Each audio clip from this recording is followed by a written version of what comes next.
Thank you, Hannah. Can you hear me now? Hi. Can you hear me now? I hope.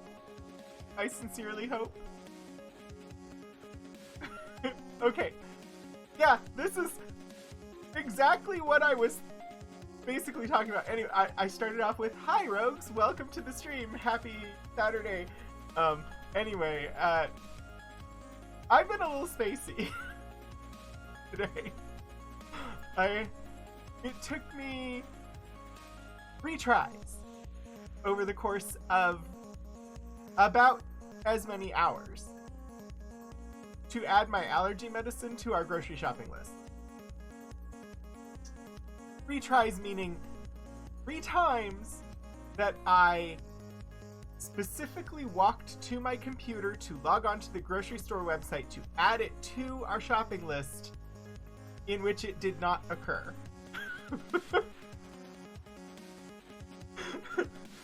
So, anyway, let me say hello to people. Hi, Adventures of Tony. Hi, Hannah. Hi, Organ Mike. Hi, Makeshift UFOs. Welcome to the stream. The plan today is to play some Ultima 4 and go after more of the stones in the dungeons. My brain has been everywhere. I've been very, very spacey today. And so, once I focus on the game, I should be able to focus on the game. But, wow. Just getting things done today has been a challenge. So... I did mess a little bit more with the overlays to try and streamline things so that they work more how I want them. Since, the big migration from Streamlabs to Stream Elements, you can relate. Been up all night time traveling in Animal Crossing. No idea what day or even year it is. My issue is I traveled on Thursday. So Wednesday night I had my Forbidden Lands game over Zoom, and then Thursday morning, and then after that I baked a pie.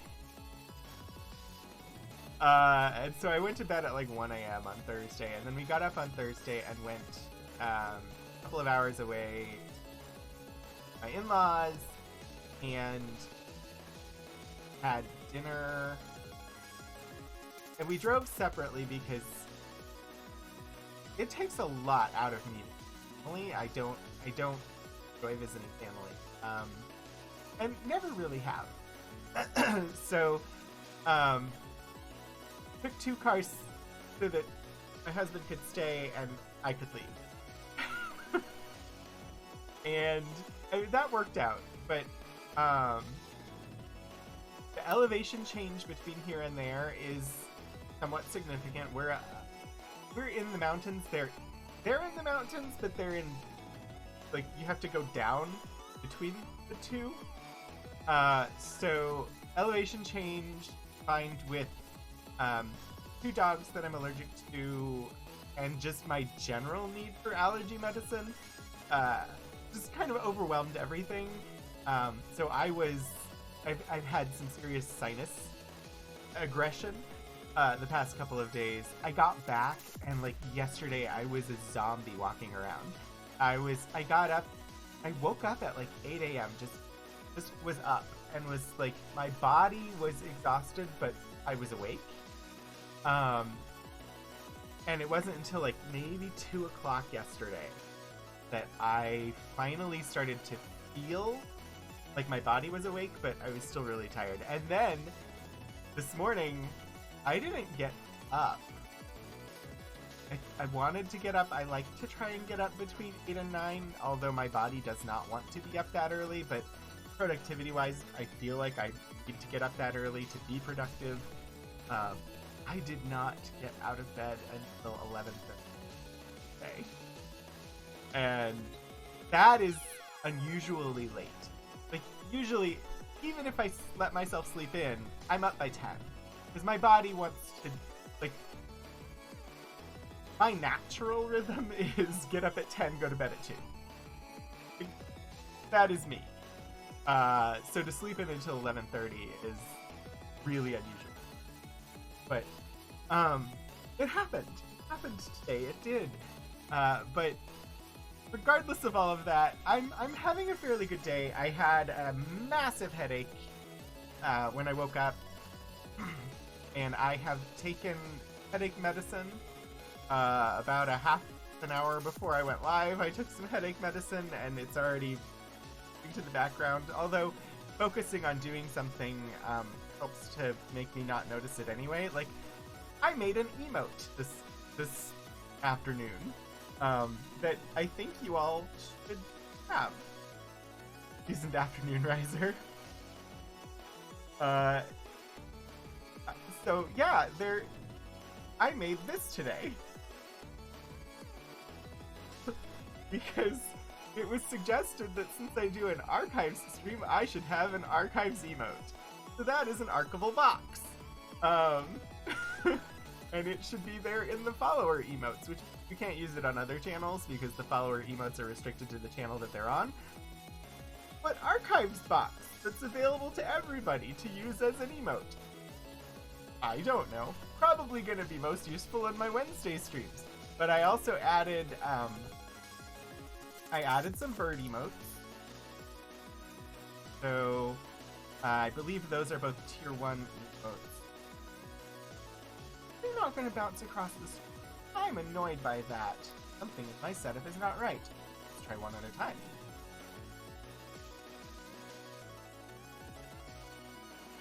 Not bouncing.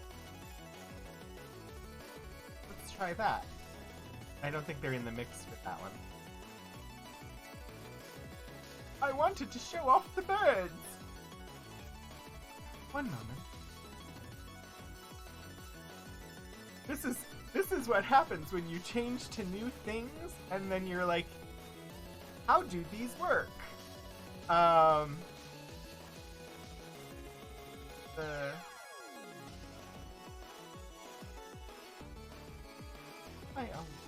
overlay. Is that a separate thing? I have that set up in.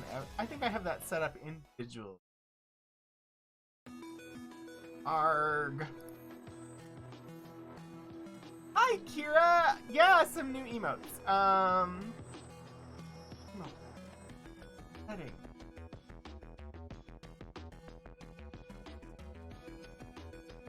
Emote. All of these. Hey. Now try. There! Now I have verbs in my emote explosion.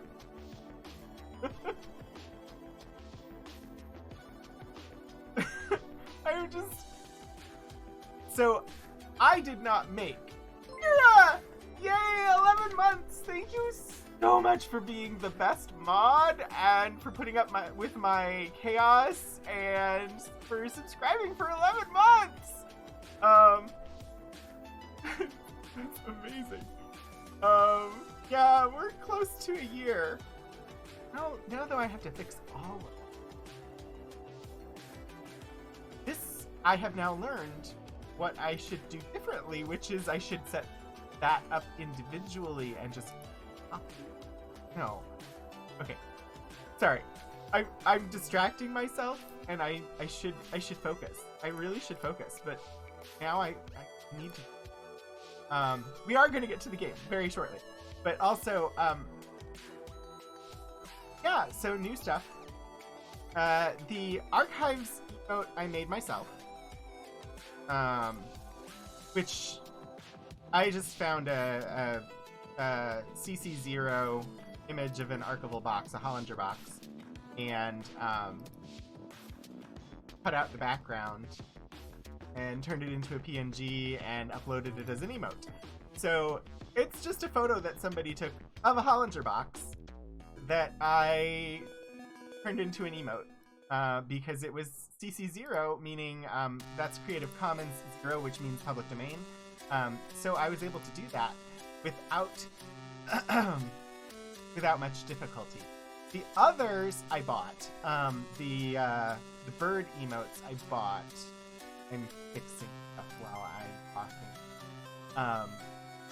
They are from Birdism, which, and they were offered on Etsy just for use. They're digital sticker pack that you can buy on Etsy from Birdism, and so I bought them. It specifically said that you could use them for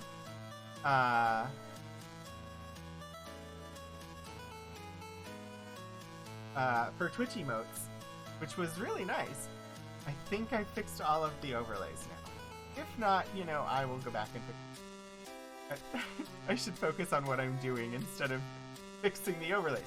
But yeah, so if you're not familiar with Birdism, Birdism is an amazing artist who I absolutely love, who had a lovebird named Cody that most of their art focused on, but also did like the chubby birds and whatnot. I'm gonna do a shout out for them in just a second, because first we have a shout out for Librarian Liz, who is raiding with a party of 12. Thank you so much, Librarian Liz. Welcome everybody in from Liz's library. Welcome to the Rogues Gallery. I'm Rogan27.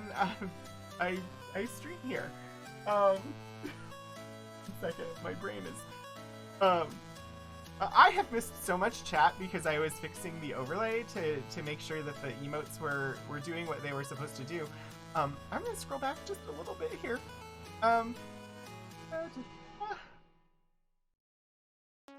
Okay, yes. Archive emote, yes.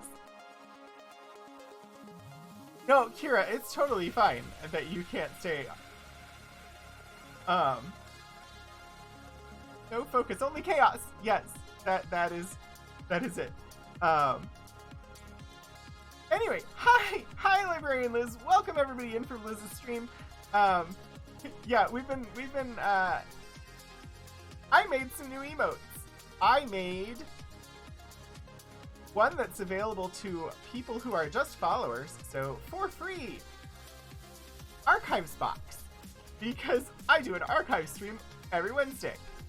And then I was just getting to, I have burps, and I have the Rainburb emotes, and those two are both from Birdism, who is now an affiliate streamer of their own, and they are a wonderful artist, and I've followed them on Twitter for a while.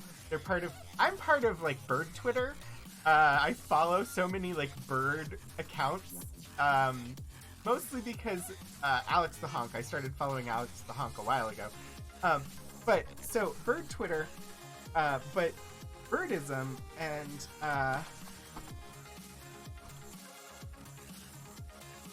am I spelling it right? Is the question.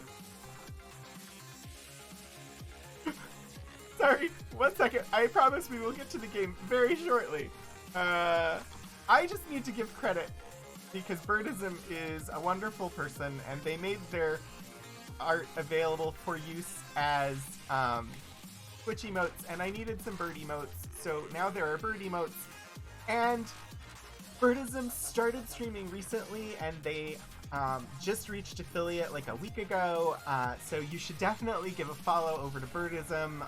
They do both gameplay and art streams, and they're pretty awesome. So yeah, you should definitely follow Birdism, but also anybody who was here before Liz raided, follow Liz. Liz is absolutely amazing. Liz is an actual librarian, and they do some gameplay and have been reading books on their channel, and they are absolutely wonderful, and you should follow them. And I am everywhere today. My brain is everywhere today. I'm sorry, Liz, that I didn't get the hype for you as soon as you showed up, but also, wow, my brain. I should probably be playing the game, because otherwise I'm just going to be bouncing from topic to topic to topic, because that's what I am today. I am just utter, like, chaos and can't focus. Oh, I should say, for anybody who's new here, I stream 4 times a week on Monday, Wednesday, Saturday, and Sunday. Mondays is a day where I play whatever a spin wheel tells me to, and so that is what the wheel looks like. That's what's currently on the wheel. We're currently playing American McGee's Alice, and when that's done, we'll spin the wheel, and it will tell me what game to play next. That is Mondays. It's called Mystery Mischief Monday. Wednesdays, I stream from the archives and special collections at, where do I work? I stream from the archives and special collections at Virginia Tech, and I share things from the archives. And that is Wednesdays that I do that, and then on Saturdays, this is Saturday, I play, it's Retro Roguery on Saturdays, and I'm currently playing through the Ultima series. We started just under a year ago with the first Ultima game, Ultima. We did not play a Calibeth, which is technically older than Ultima, and I don't know if I'll ever go back and play it, but started with Ultima, played Ultima, Ultima 2, Ultima 3. We're currently on Ultima 4, getting close to the end of Ultima 4, and we will be continuing through as many of the Ultima series as I possibly can do. And then Sundays, I am currently playing Mass Effect Legendary Edition, where we're currently in Mass Effect 2, relatively near the beginning. That is what's going on here. Okay. I'm going to switch us to the game screen and hopefully actually start on the gameplay. But continue to chat and throw topics at me, because I can usually do these at the same time. Today you learned you can only have so many messages on your Animal Crossing bulletin board. If you have too many, the game will delete the oldest messages, including handwritten notes from friends! Ooh. So whenever you see birds on your Animal Crossing bulletin board, if it's during the daytime, it's little yellow birds that fly around and land on it. If it's nighttime, it's an owl. If you see them, it means that there's a new message on your bulletin board in Animal Crossing. And if you go there, you can delete the system-generated ones announcing things like bug hunt days and birthdays for your villagers. And so if you delete those, you can make sure that you don't have messages from friends automatically deleted. That is what I'm getting from that. And okay. Let's go to the gameplay screen and actually maybe start Ultima.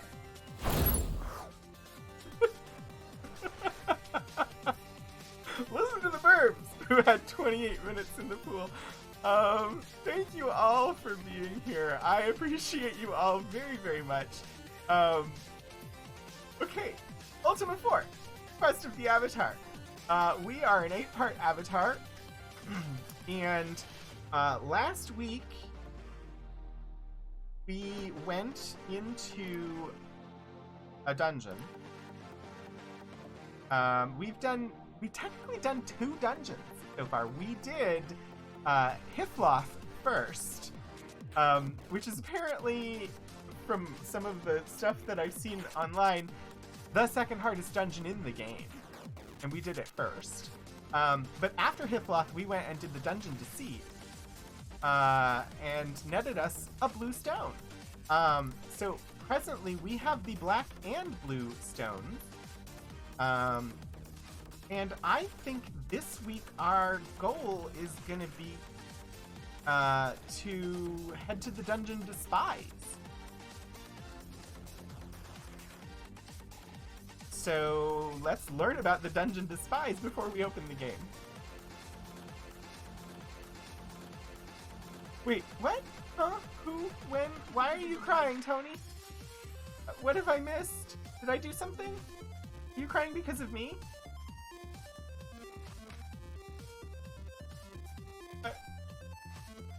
I hope it wasn't anything I did. If it was, I'm sorry. Okay, I'm going to read the entry on Dungeon Despise. This is the dungeon we're going to try and go to today and hopefully tackle, and if we finish it, we'll move on to the next one. But, oh, Tears for Lost Messages. Oh, yes.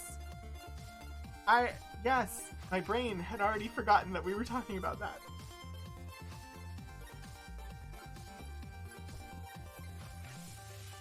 Despise.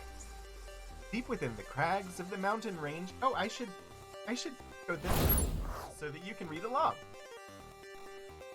At least I hope you can see. I'll see it. Is it there? It is. Good. Okay, my brain Did everyone perfectly? Deep within the crags of the mountain range known as the Serpent's Spine lies the dungeon Despise, a seemingly featureless series of dank caverns. Despise houses a variety of fierce creatures that have strewn the bones of many an explorer throughout the underground. Thou must find the serpent in order to gain entrance to the altar room containing the yellow stone on the 5th level.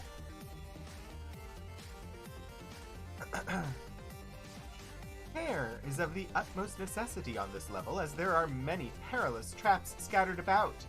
The bravest explorers can gain access to the altar room of love if they persevere.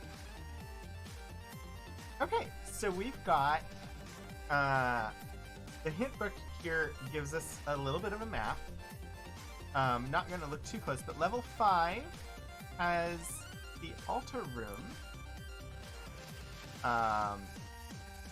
which looks like it's kind of in the center here. But it mentions there's the altar room of love. So this altar room on level 5 is where you get the stone. Altar room of love.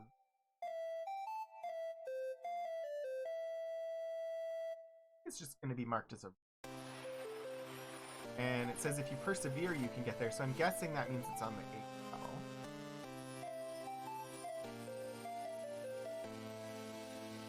But I also don't know why I need to go...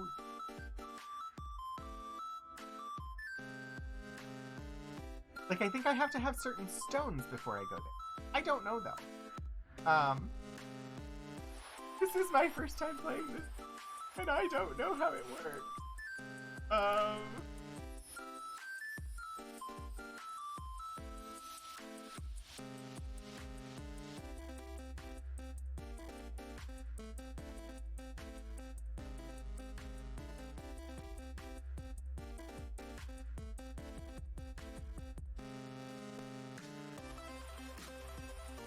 If anybody has suggestions, I am open to them.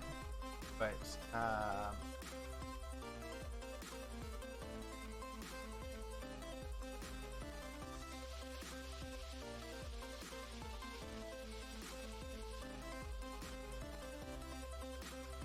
so I don't understand for sure, but there's been multiple mentions that the altar rooms connect all of the dungeons. But I don't understand what that does. I guess it's like a fast travel between dungeons? I also just don't know what I'm supposed to do in them when I get there. But let's hop into the actual game and we'll figure it out, I suppose. Maybe. We'll try, at least. Also, I might need to buy more blood moss and spider silk for up and down spell. I talked to a bunch of people who've told me about the stones in the altar room. I talked to a lot of people. So I know that compassion, Yellowstone, and it's used in the altar room of love, but I don't know what that means. I know also the greenstone is used in the altar room of love, and I know valor, or red, orange, purple, and yellow are used in the altar room of courage.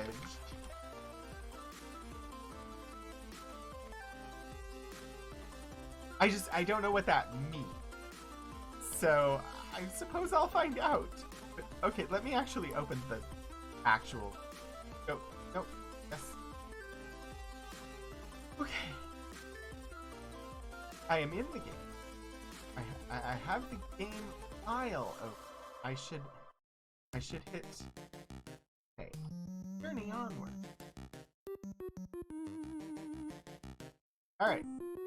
So, we just exited the dungeon. Go ahead and board our boat. Dive into the tube. Right. I want to go to the dungeon. Spies? Is that where I'm going? Yes, to Spies.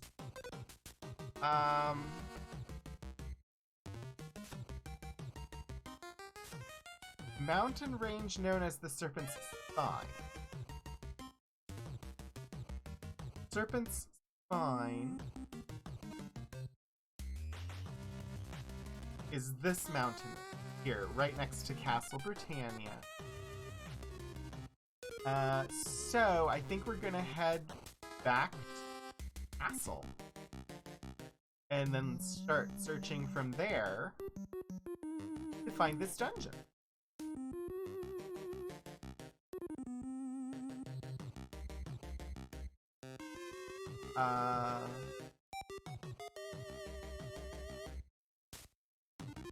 Oh, I know where we are. Okay. I lie. I don't actually know where we are. I have a suspicion as to where we are. I think if I just head, west. I think if I head west, I will eventually get to where I want to go. But I can't guarantee it.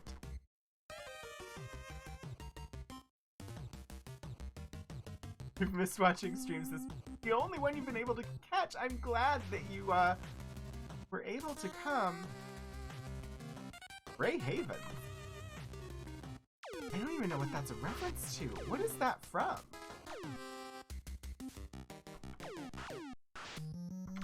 Go away. Didn't want to fight you in the first place. Oh, Lord of the Rings. Where's the Grey Havens in the... What is... This is me showing that I don't know it super well. Oh, sailing into the west!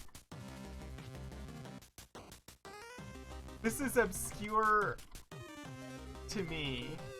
It just... I am not super well versed in the Lord of the Rings. I've read it once. It was a deep cut, yeah.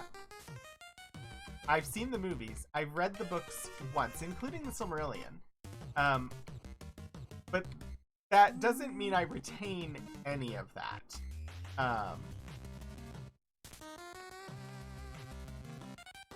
Lord of the Rings for me... So I came to the Lord of the Rings after reading a derivative work.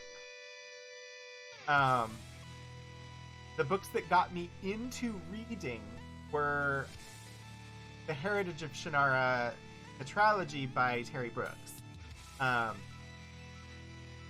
is what finally got me to enjoy reading, was those books. And so, of course, after I read those 4 books, I went back and read the original Sword of Shanara trilogy, of which the first book is The Sword of Shanara. And the Sword of Shanara is literally just a retelling of The Lord of the Rings.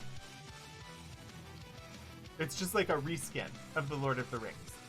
And the author admits this. Like, fantasy was not much of a genre. Like, The Lord of the Rings was basically it until Terry Brooks published The Sword of Shanara, and then that kind of restarted the fantasy genre, and suddenly you have stuff everywhere.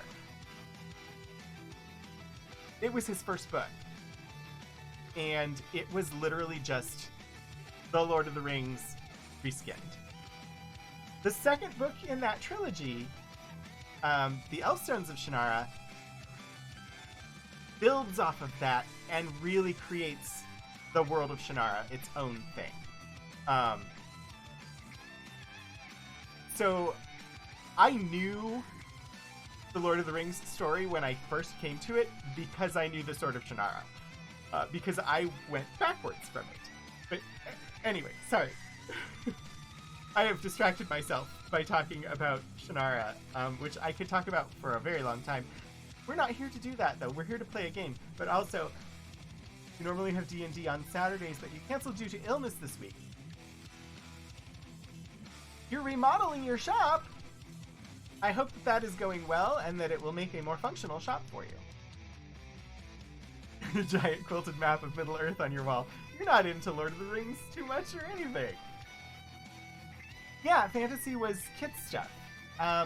And for a long time, the Lord of the Rings was it. That was the fantasy genre. And it wasn't until like the 1980s when it started to come back, and one of those first new entries to the genre was The Sword of Shanara by Terry Brooks. And part of how it was able to be sold was its similarity to The Lord of the Rings, because they knew The Lord of the Rings sold. And so basically reskinning The Lord of the Rings was how he ended up with a major bestseller for one of his first books. And then after that, he developed that into its own world that is technically, genre-wise, it is technically speculative fiction that mixes sci-fi and fantasy, because technically it is Earth in the picture, but you don't... None of that is present in the Sword of Shannara. You see hints of it in Elfstones, you get more of it in Wish Song, and you really get it in the Heritage of Shannara series. And then at some point he wrote Armageddon's Children, which was the first book... Well, no, so Armageddon's Children is the crossover book. At some point he wrote the Word and the Void trilogy that originally was going to be separate, but then he tied it into the Shannara series as super early prequel with the trilogy that starts with Armageddon's Children. And so basically it starts off in roughly our time period, and then over the course of a couple of series, you go from our time period through basically the fall of our civilization, the re-emergence of magic, and the world changing through this cataclysmic time into the world of the Sword of Shannara. Anyway, sorry, I'm going very, very off of actual gameplay, but honestly, sometime I should do an actual stream and talk about Sword of Shannara, because I do... The Shannara series itself, I absolutely love. I will not say that I like the MTV series for any reason other than that I have actual, like, t-shirts and things that celebrate Shannara. I did not enjoy the series. And I could get into that and why I didn't enjoy it at another time. But the books themselves have a special meaning for me, more so than any other series.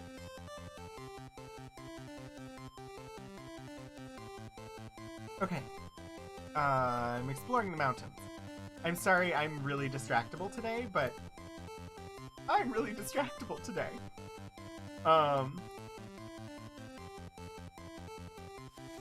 Incidentally, has anybody in chat ever read Shannara series? I'm gonna stop by Lord British first. Or any of the books in, or seen the TV show. And if you have seen the TV show, what did you think? Because just because I don't like it doesn't mean that it wasn't something worth something for other people. Part of the reason that I didn't like it was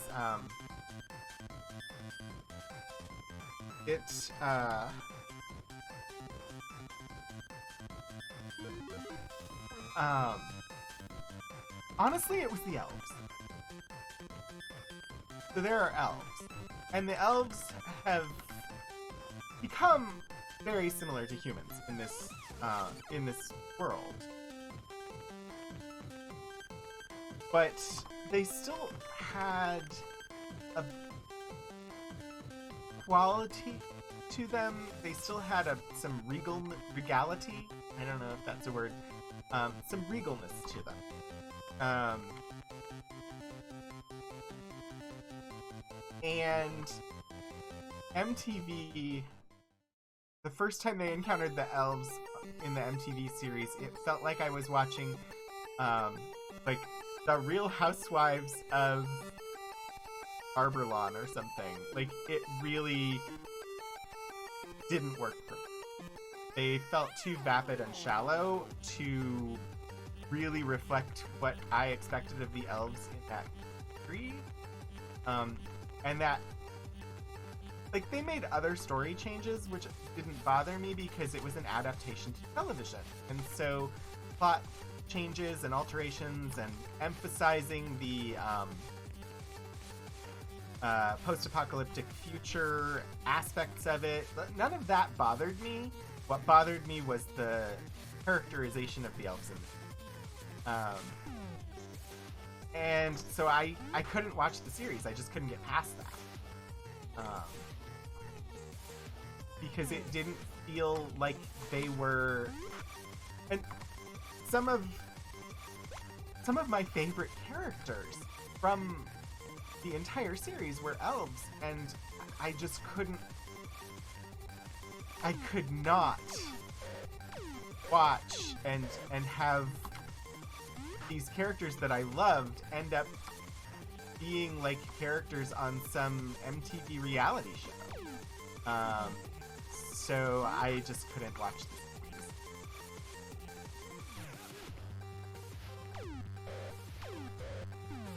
You always saw the books at the library but never read them. I discovered them, I was like around 13, which definitely is the target age for these books. I mean, they're worth reading, but like the protagonists are almost always roughly teenage age.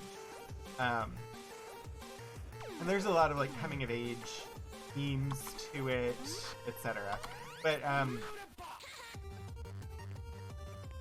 I was taking part in the summer reading program at my local library in the summer, around the time I was 13, and had to pick something to read and discovered them, picked them up. And like I said, I started with the Heritage of Shannara. So the first book I read was the Scions of Shannara. And I don't know what attracted me to it. I honestly have no clue.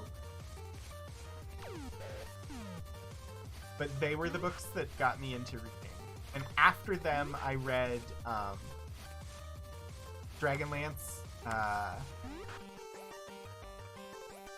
like the Chronicles trilogy, and honestly, I've read a lot of Dragonlance. But yeah, it was. I also read the Magic Kingdom of Landover series, which is also Terry Brooks. But that one for me, considering that the portal to the magical other realm is in the mountains in Virginia, and me having grown up in Virginia and visited the Blue Ridge Mountain, Skyline Drive and whatnot, it was somewhat special to me, the fact that the portal to the magical other realm was in the forest, off Skyline Drive in Virginia. And that is also because Terry Brooks, I don't know exactly whether he grew up here or I know that he went to college in Virginia, and my brain is not telling me the name of the school at the moment.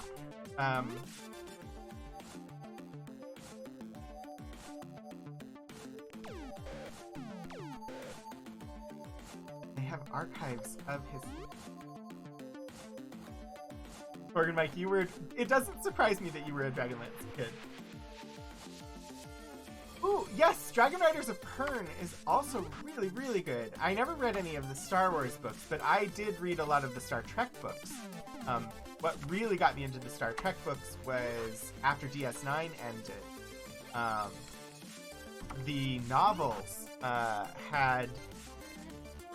Basically, they made Season 8 of Deep Space Nine in novels. They had a concerted overall plot arc for the novels, and all of the authors built into that plot arc And so there is a beta canon season 8 that is done in the novels, and it's absolutely amazing. There are new cast members, like new characters that take on some of the roles for some of the characters that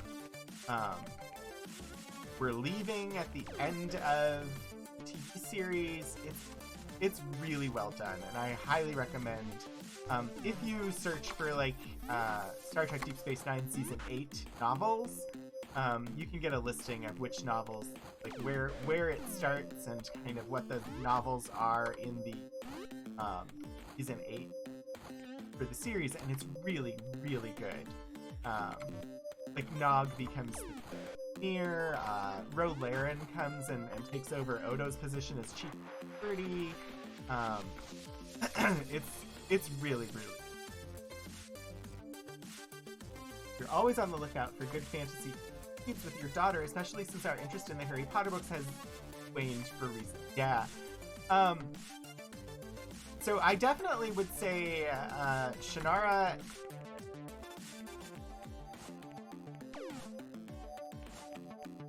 It's good. It has some of the same issues that come from like 1980s fiction. So like the Dragonlance stuff has some themes. Shannara has a couple of things that I would say are somewhat problematic by today's standards and really weren't at the time.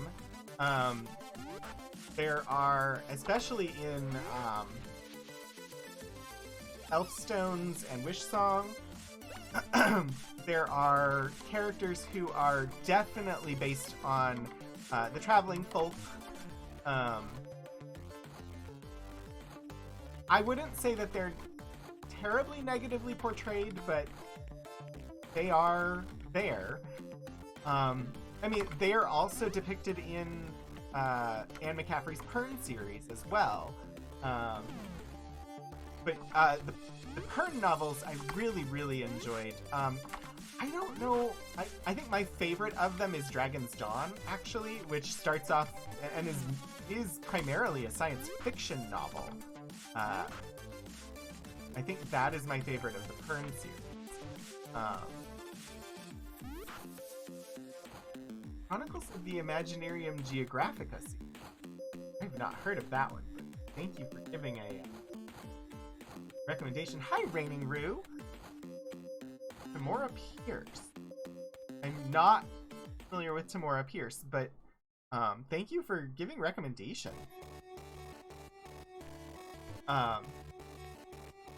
What I was going to say about Shannara was that there are some really good female protagonists as well.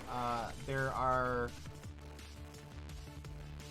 Basically, all of the protagonists are at transition periods, so they almost all of the books are roughly teenage protagonists going on adventures and saving the world. So for me, yeah, Tadpole's only 4, so yeah, I think we're a little bit ahead of teenage stories at this point, but oh,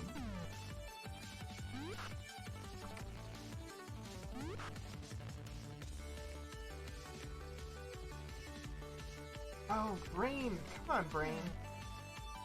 Kira, if you're still here, we had a student who went to work at a school nearby. She had done a bunch of research on the origins of Halloween. I'm not going to give names, but this will tell Kira who I'm talking about. What school did she go and work at?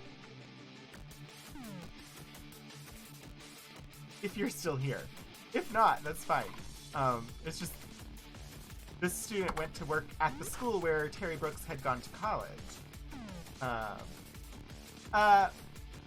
What school did our student who did a bunch of research on the origins of Halloween go to work at?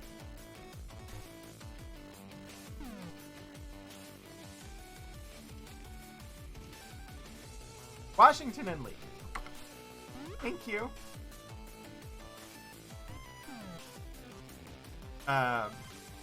so Washington and Lee has Terry Brooks' archives, which was really exciting for me when I went there and was meeting the archivist there, and went on a little tour, and they had Terry Brooks papers, and that was exciting for me. But having gone to school there, I think that is ultimately why the Magic Kingdom of Landover series has a connection to the Blue Ridge Mountain, and why like the portal to the magical alternate world is through a magical part of the Shenandoah Forest off Skyline Drive.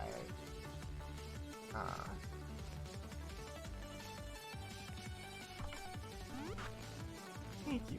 Killing the Zorn, finally. So many things attacking me. I'm just trying to find this dungeon. Why are you all attacking me?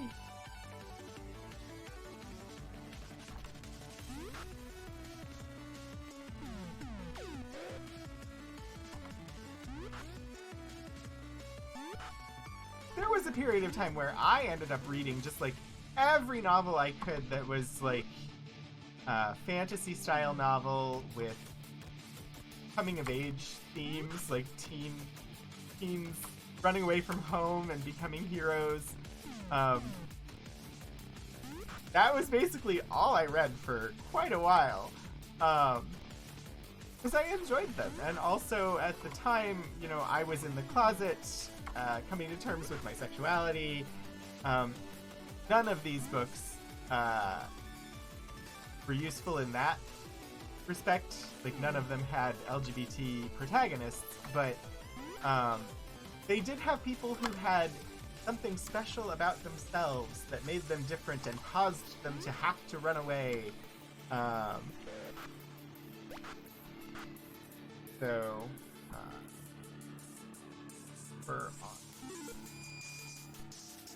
while not directly LGBT, they had things that felt familiar with regard to them. A lot of Nancy Drew and Hardy Boys. Yeah, I also read a lot of Nancy Drew and Hardy Boys, but that was more, I'd say I was probably 4th or 5th grade when I was reading that. And that was before I enjoyed reading. That was more like I was required to read stuff. And so those are what I ended up reading.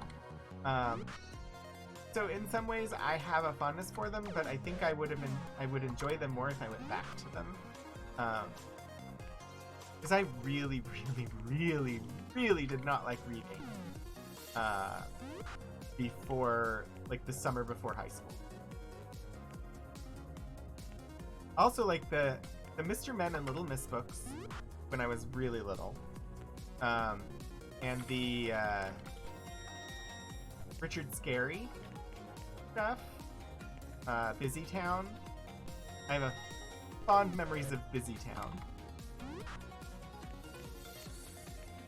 I haven't looked at it recently to know how it stands up. But I remember enjoying it as a kid. Only Murders in the Building. I've seen part of that, Kira. I think we're like 2 episodes away from finishing Only Murders in the Building. I'm still not certain how I feel about it. Dungeon?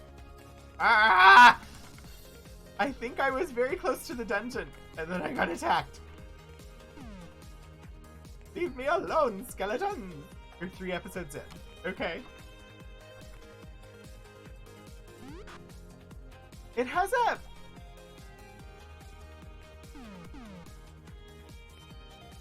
The reason I'm unsure about it is I think it relies too much on its cast. I think, like, I feel like a lot of it was written with the knowledge that they had really big name stars. And I think it could have been better if it was written with the assumption that they would have complete unknowns playing the parts.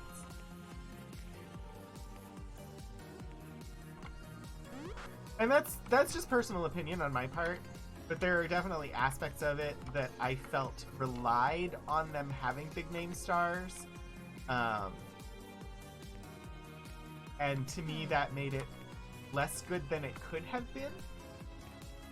I still really enjoyed it,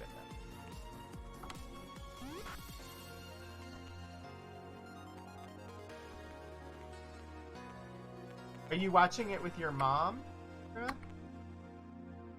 I think I made it. I think I made it to the dungeon. Despise. Night Torch. Okay. I made it to the dungeon. That was hard to get to. That dungeon was very hard to get to.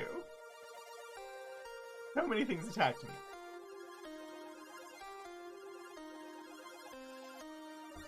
Oh, definitely. Yeah, if she's a true crime fan, that is a really good binge while she's visiting. Plus, the entire series is out, so you should be able to watch the whole thing, because I think it's only 10 episodes.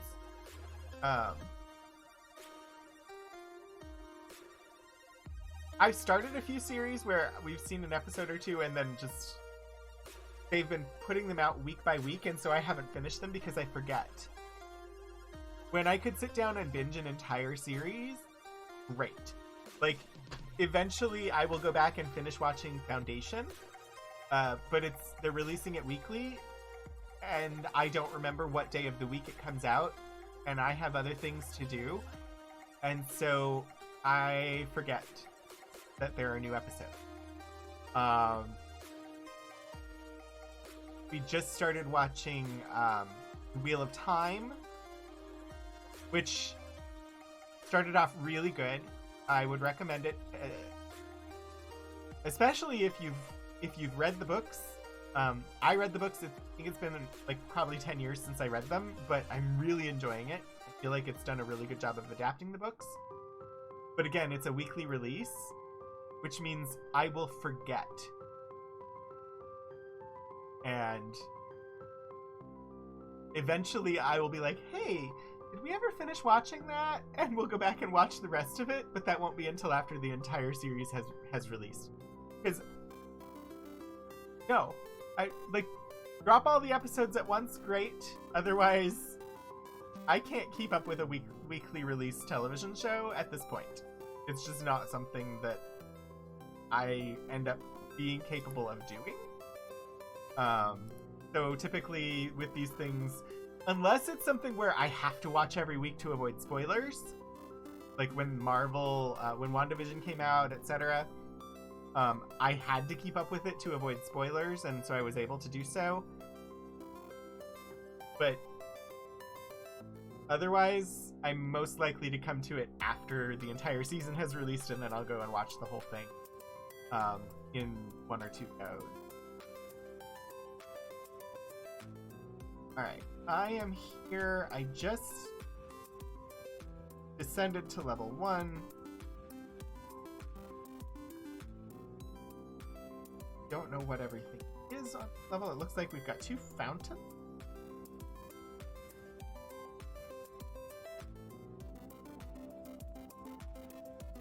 Ah.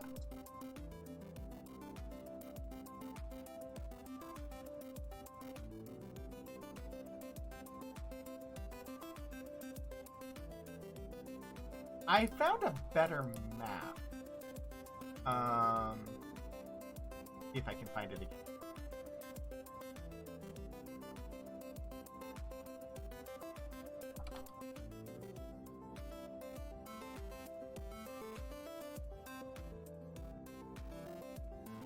On the Ultima Codex wiki, there was an easier to read map. Because it has colors. Like, the clue book is great. I love that they give you a map with symbology to help you understand, but... Alright. Oh, so that's just a door. Behind it is a strange winds. Okay.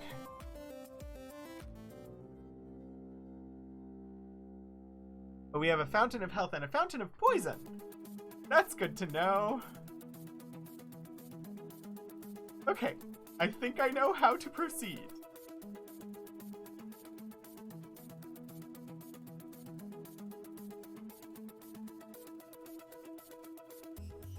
So I should just go straight forward. Directly forward. I don't do anything.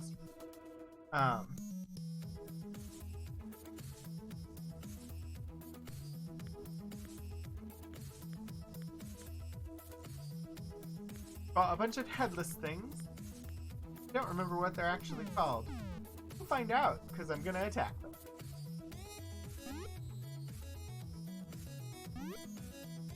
Really? I can't hit them.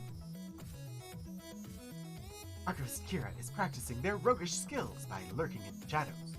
They may bury it back. The headless things are headlesses.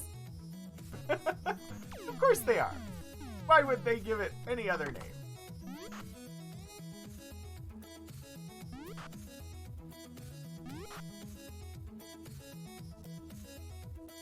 Oh, we got mimics. I see mimics.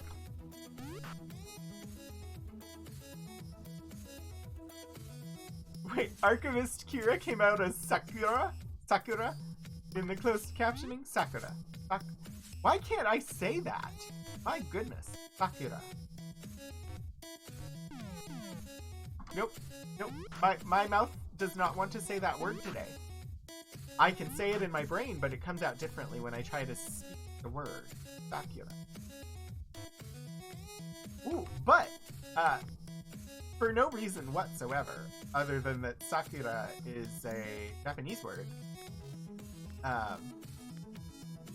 it made me think of another author that I actually really love, that was just a random find. So one day when I was living in Coralville, Iowa, which is Iowa City area, Archivist Keurig came out a secular. The captioner is having very, very difficult with word today me. Apparently the captioner is struggling with words for me today, which is fine. I apologize. If there was a better auto captioner, I would have it. Honestly, if there was an auto captioner that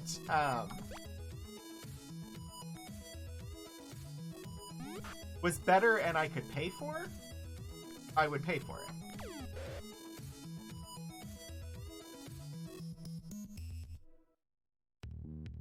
Am I talking about?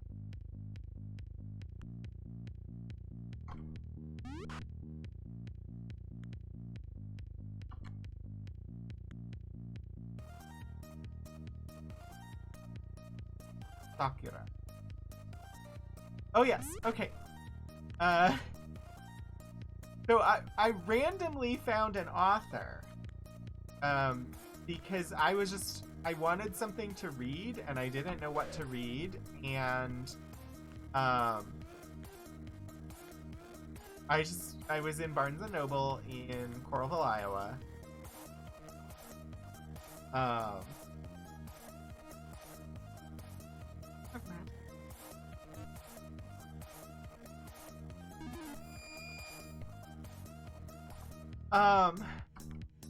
And was just browsing the shelves. Like, I was just looking for something to read. I didn't know what to read. I had read all of the books that I had that I was going to or was interested in at that time. So I was just browsing. And usually I would browse like the science fiction fantasy section or something like that, and I just wasn't seeing anything that popped to there. And I decided to just wander. I think I was killing time for something. I don't remember why. And so I just started browsing the shelves in the fiction section, which is not a section I normally go to, although I read primarily exclusively fiction. It tends to be genre fiction, so speculative fiction in particular. And I just happened to go and was just wandering through, browsing the just the general fiction shelves, and came across a book that caught my eye, and you'll be able to tell why it caught my eye. The book was titled The Wind-Up Bird Chronicle.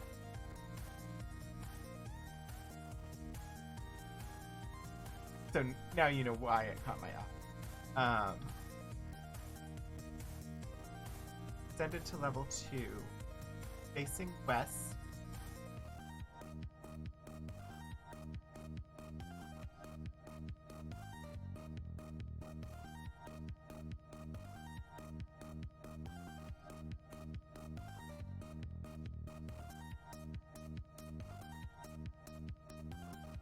Have to go through both routes on this level. Thinking of fantasy authors, Guy Gavriel or Tanya Huff. I don't think I'm familiar with either of those. You tell. So the book that I came across was The Wind-Up Bird Chronicle by Haruki Murakami. And Murakami is primarily a short story author, but it's a novel by Murakami. I quite enjoyed it. It has a lot of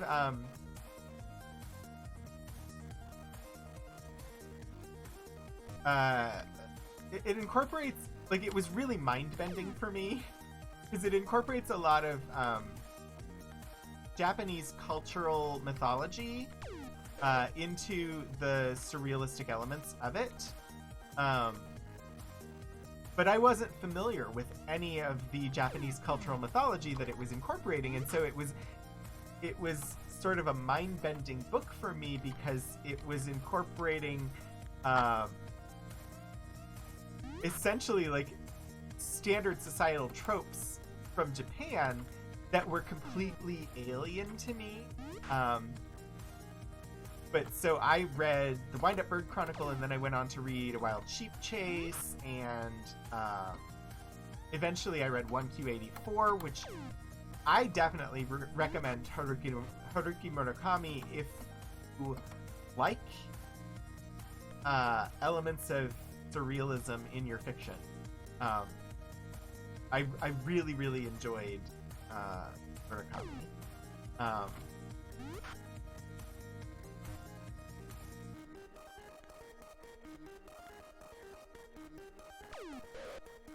And then at some point I discovered Neil Stephenson because I was listening to audiobooks.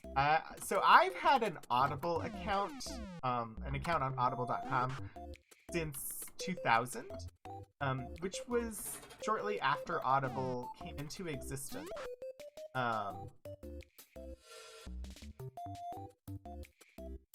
And I discovered the novel Snow Crash by Neil Stephenson, which was the first of his that I read. Later went on to read The Diamond Age or A Young Lady's Illustrated Primer, which I really enjoyed. And honestly, I just really enjoy Stephenson. The books that really got me, though, were the Baroque Cycle. To the point, I think I've talked about Baroque Cycle and how I have, how I won a contest with them. How they led me to become an archivist. But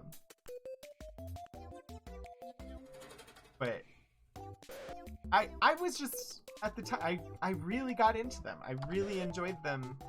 And they got me, so I when I had basically zero money, wait, what happened to the bridge? How did I get out of here without the bridge?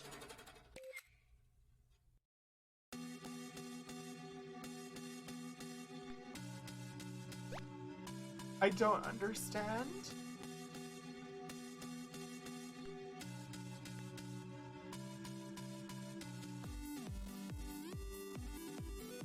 He is for Pterodactyl. The worst alphabet book ever. I believe I have heard of this. But seriously, oh, the bridge is... I am really confused by this bridge.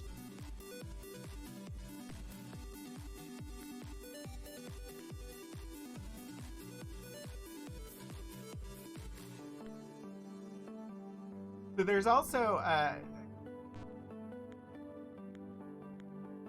books that had surprising cultural impact.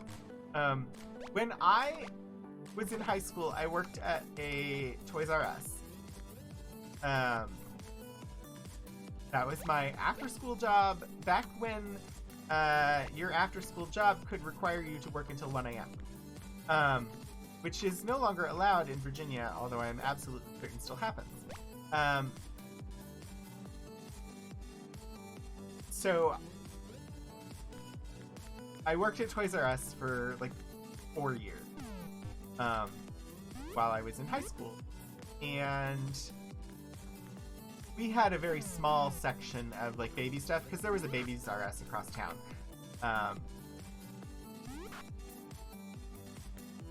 And while I was there, the book Everyone Pooped came out while I worked at Toys R Us.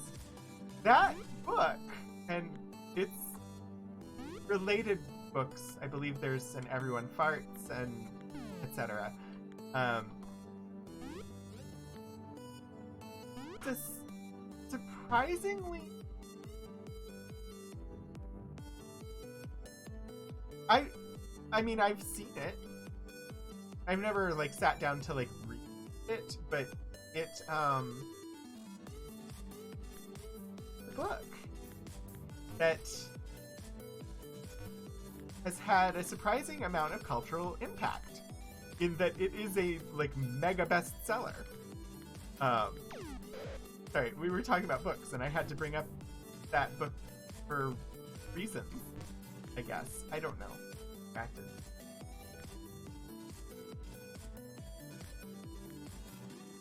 P is for Pterodactyl, I think is, or P is for Pterodactyl is just an amazing concept for a book.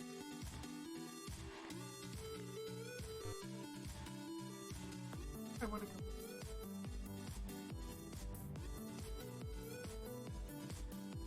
I want to go the side route.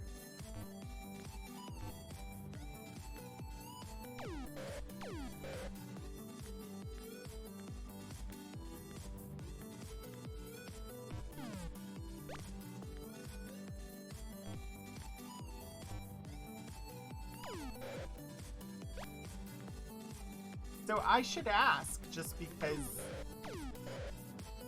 we're playing a game that is very much influenced by Dungeons & Dragons. And I know, Hannah, you mentioned that you normally play D&D on Saturday. If you want to share anything about your campaign, what you're doing, what your character is, how things have been going, that would be fun. Although you do not have to. But I invite you to share about your D&D campaign and who your character is and what kinds of shenanigans you all have gotten up to in your campaign. I have a D&D tonight. And exactly where we left off? Oh yes, I do. So we're playing the Rime of the Frost Maiden actual like D&D module.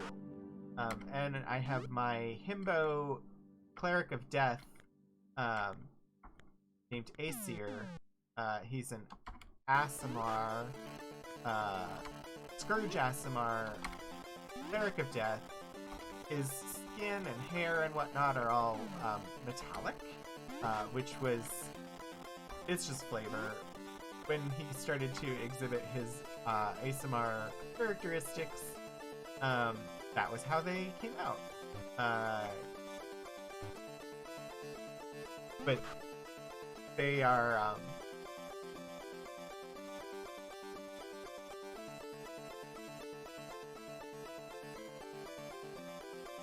On level 3. Oh.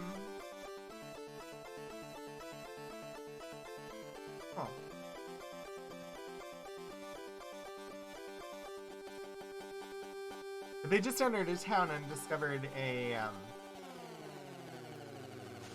dog randomly ran up to them. Owner was in danger.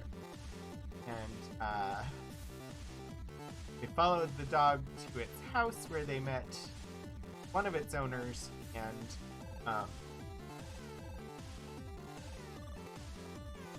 found out that his husband was basically a guide and had been hired to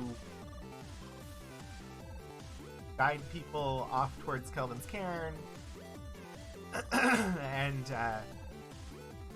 the dog wouldn't have come back unless things were significantly perilous. So we're following the dog to go and save this very rugged mountaineering man to bring him back to his husband. That's where we left off. Currently play a Furball Tempest Cleric. You're in the Underdark, playing Out of the Abyss, where you're currently hunting a Grick. I don't know what that is. Help, so... Help mushroom people. Also finding out what happened to some of your army who have disappeared. Your cleric's name is Cypher. Cool. I have not really ever gotten to play in the my actual D&D experience is very, very limited. Growing up, the games that I was in were Vampire and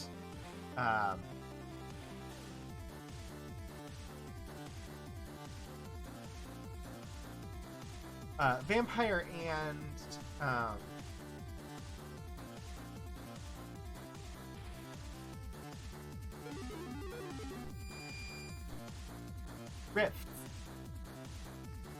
Vampire and Rift. I don't know which one to get down.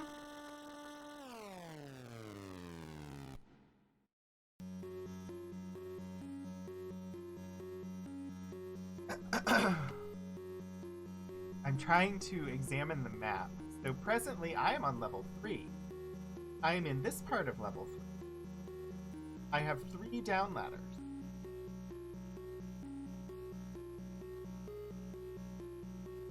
And I don't know which one to use.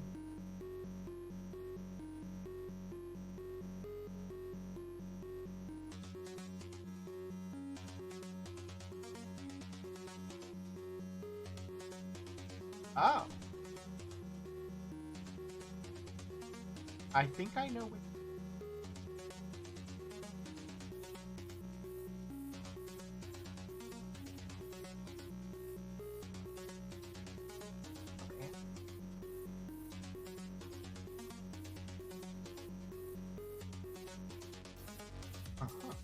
Okay, looking ahead at my path. Your Tuesday games, you're playing a Goblin Circle of Spores druid named Twigsnap.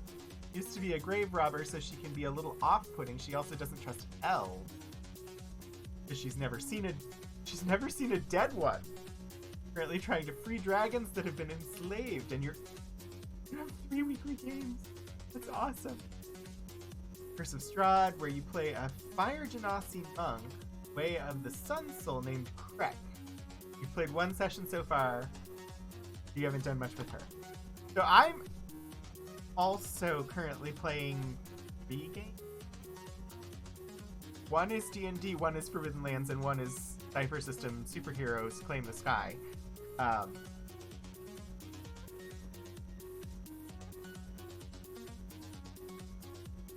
Oh! Crap.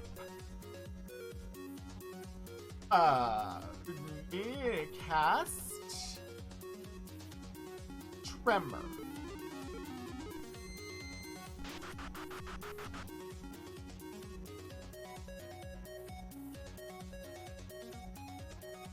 Cast Tremor. Sorry, I'm not fighting that. That many goblins. No. Or whatever. What are they? These food stealers. I'm not fighting that many of these food stealers. Gremlins, thank you.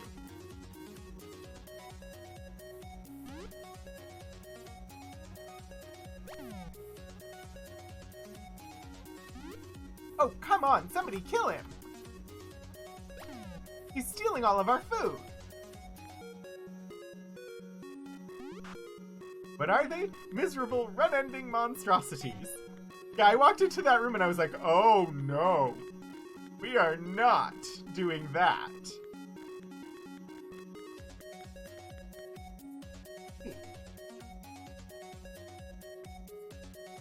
But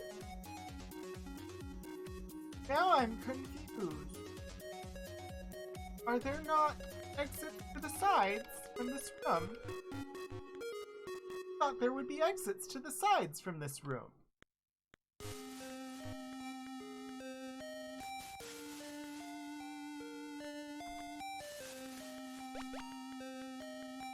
Have I misread the map?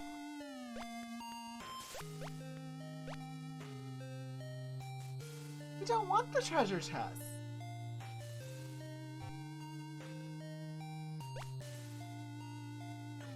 But I wanted to go out the side.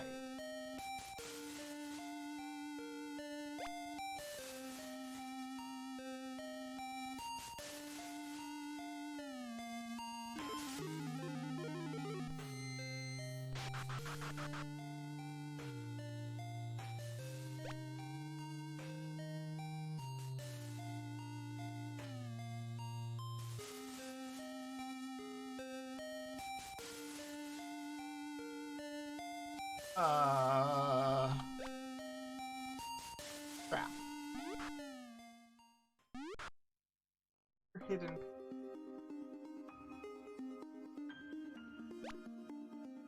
Wasting so many tremors because I don't have enough magic to use them! But I want to use them! Oh dear.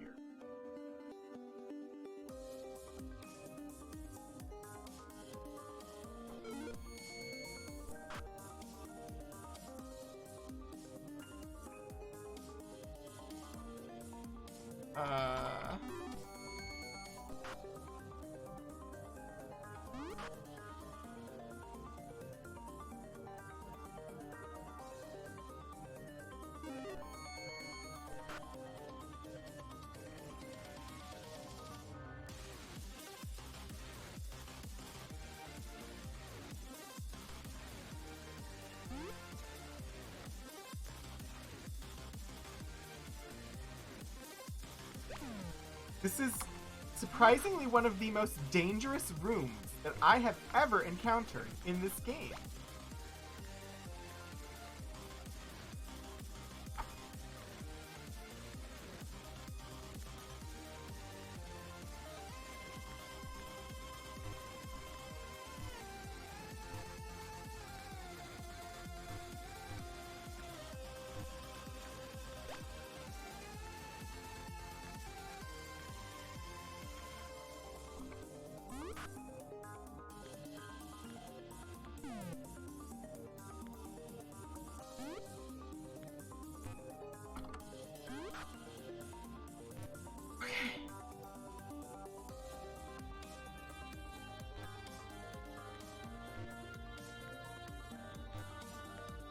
There's got to be a way.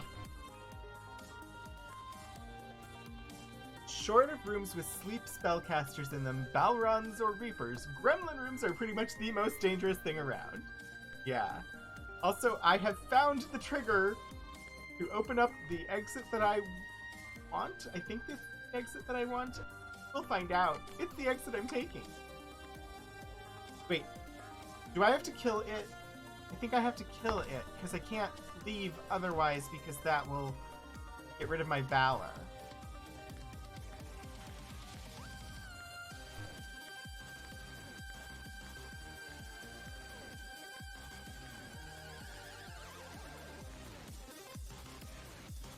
That would be bad. I need my valor. Nothing in the dungeon rooms can affect my virtues. That is awesome.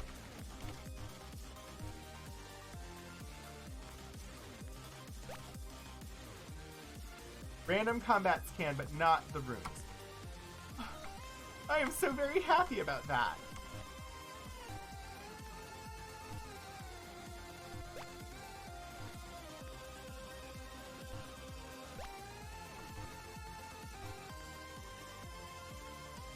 How has everybody been doing with the new news of,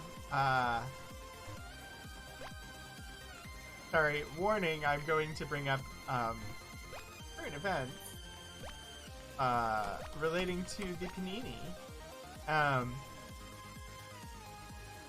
The news of a new variant, the Omicron variant, that is potentially concerning. Shortly before I went live today, I found out that a friend has COVID for the second time. Thank you, Missouri, for keeping my friend safe.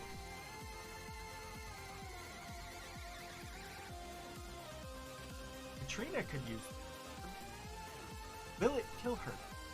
That is the question.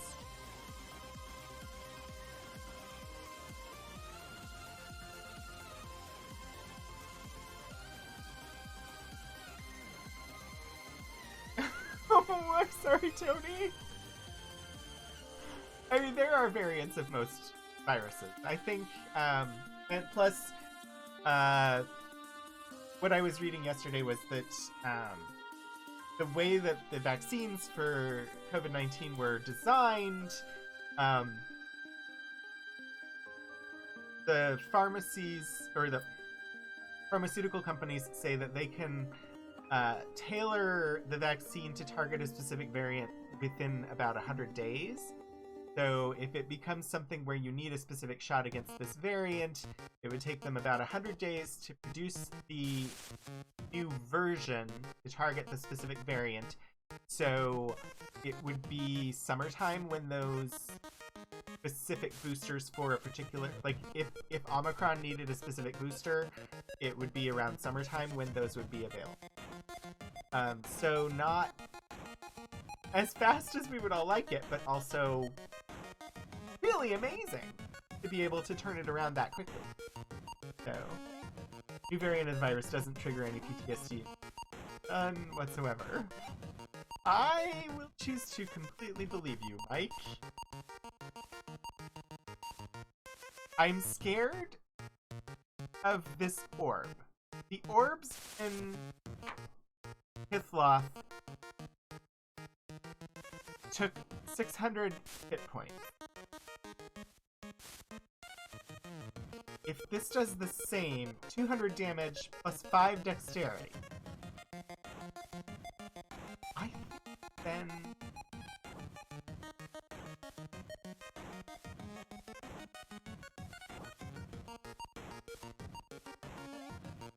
Jeffrey or Mariah.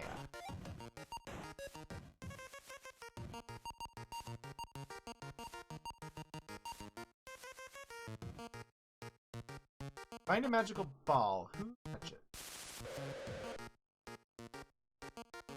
Nice! Okay. Still on Jeffrey. Give back some of that.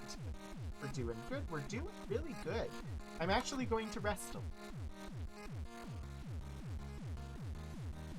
Presently on level 4, about to go to level 5, which is the level that has what we're here for.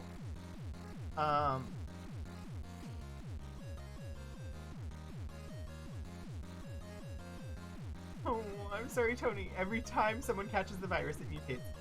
I mean, that is, I think, a little bit of an overstatement, but yeah, I mean, that happens with all viruses. With enough mutations, it becomes a variant.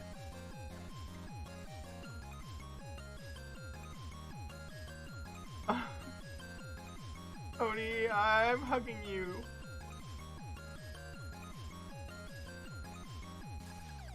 Ultimately, so I'm not an expert. I have done some reading because I was curious. And it's been a while since I read it. But basically my understanding of it from having read about kind of the history of viruses is that when something new like this comes out, a trend historically has been that ultimately a balance is achieved where, so like with the flu, it's believed that when the flu came, it was also really devastating, but over time, the variants that survived of the flu were the ones that didn't kill off large portions of the population. And so, as we know with viruses, if they're too effective at killing their host, they're gonna die out. So the trend has been, like, eventually an equilibrium, where they are something that can be lived with. Who knows how long that takes them? We'll find out, I suppose. But we're already to the point where we can basically live with it. The experts are saying we will not have to wear masks forever, although you should still be wearing your masks right now. Whether you're vaccinated or not, wear a mask. Even if you've got the booster, wear a mask. That is the current guidance from the people who we pay to know these things. So why wouldn't we follow it?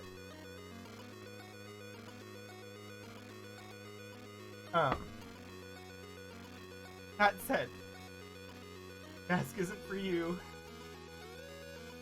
Yes, the mask is not to protect you. The mask will do nothing to protect you. The only masks that can protect you in any way are the full-on medical grade N95 masks that hurt your face to wear them.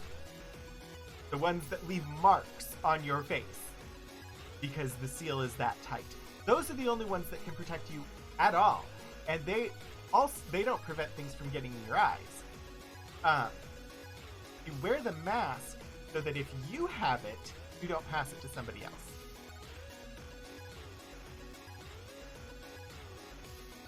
Yeah, Tony, that's kind of the world over at this point. That said, I'm sorry I brought it up. I'm sorry that it's causing trauma. I'm going to take a quick break, and when we come back, we'll talk about something more fun. But I do need a quick bio break, so you should also take this moment to stretch, grab a snack, grab a beverage, and I will see you in just a minute or so.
I'm back! Thank you for letting me take a quick break. I hope that you were able to take a quick break yourself.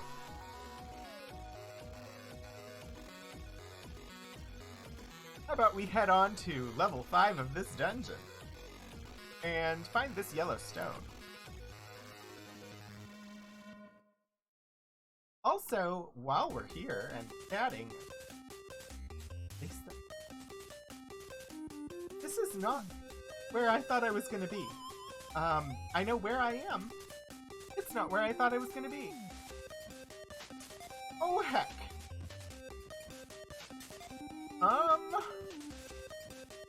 Hey? Send again? Ooh, get.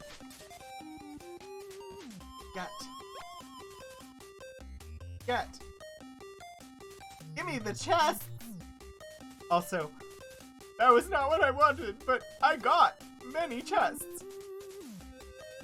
This isn't where I want to be. How do I get to where I wanted to be? How do I get there?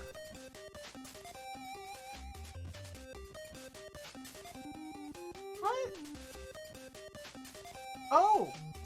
Maybe I was where I wanted to be. I'm glad you like the transitions. They were something that they were free. I downloaded them from Winds? Okay. Winds. Falling rocks? Oh, thank you. But I have to go... Rat. Ooh.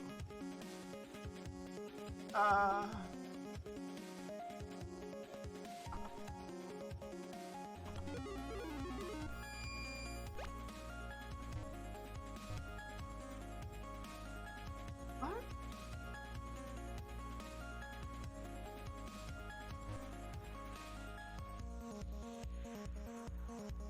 Right?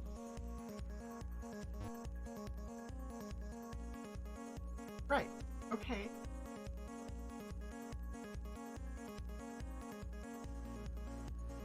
Heading north through that. Oh, okay. Sorry, I'm trying to figure out where I am. Ahead, ahead, ahead, ahead, ahead.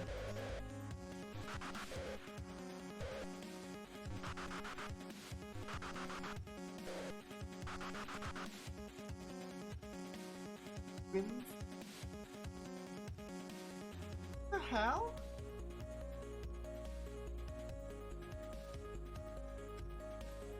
Oh. Fudge.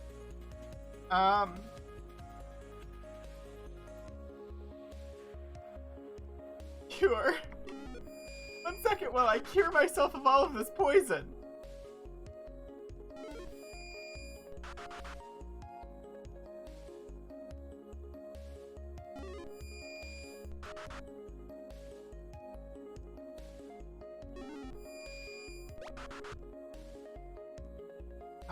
Shoot.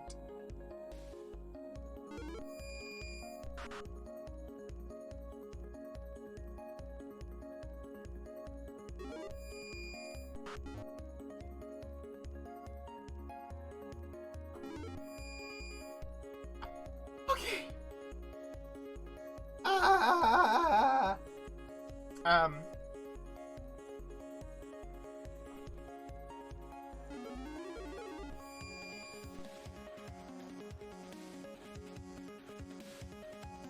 Okay.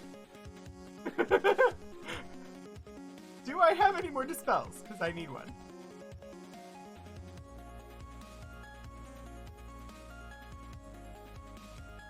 I don't. I need to make another dispel potion.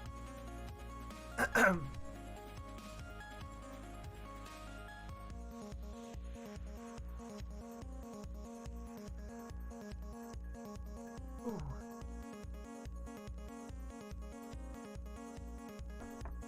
Does anybody have plans for the rest of the year? I don't know that I have much plans. I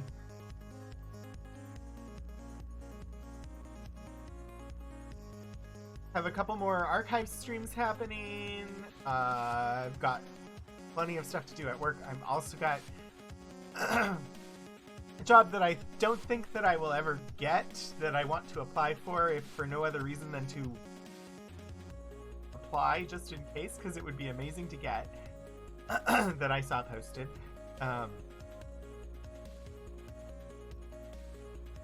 And year of streaming coming up. Work and Christmas with the family on December 31st. Work. Yeah. So we have the end of the semester happening, which doesn't really affect me too terribly much at work. I need to do some writing because I work in academia. I'm on our equivalent of tenure track. I need to get some stuff published. I also need to put in some submissions for presentations at conferences, which I really want to do, but also kind of required, so I have to work on that. Dispel. I need to make a dispel.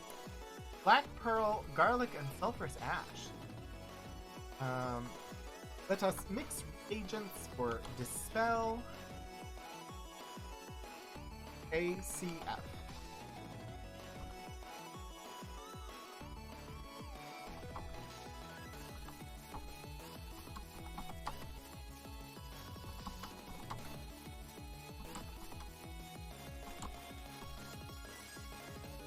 Okay. Cast the spell.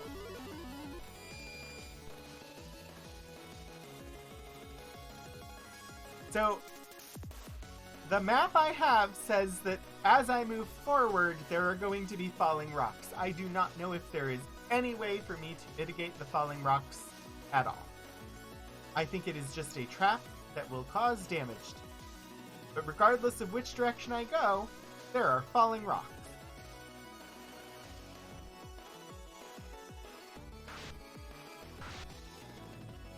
No! I do not want to fight gremlins. I hope the slimes chased them away.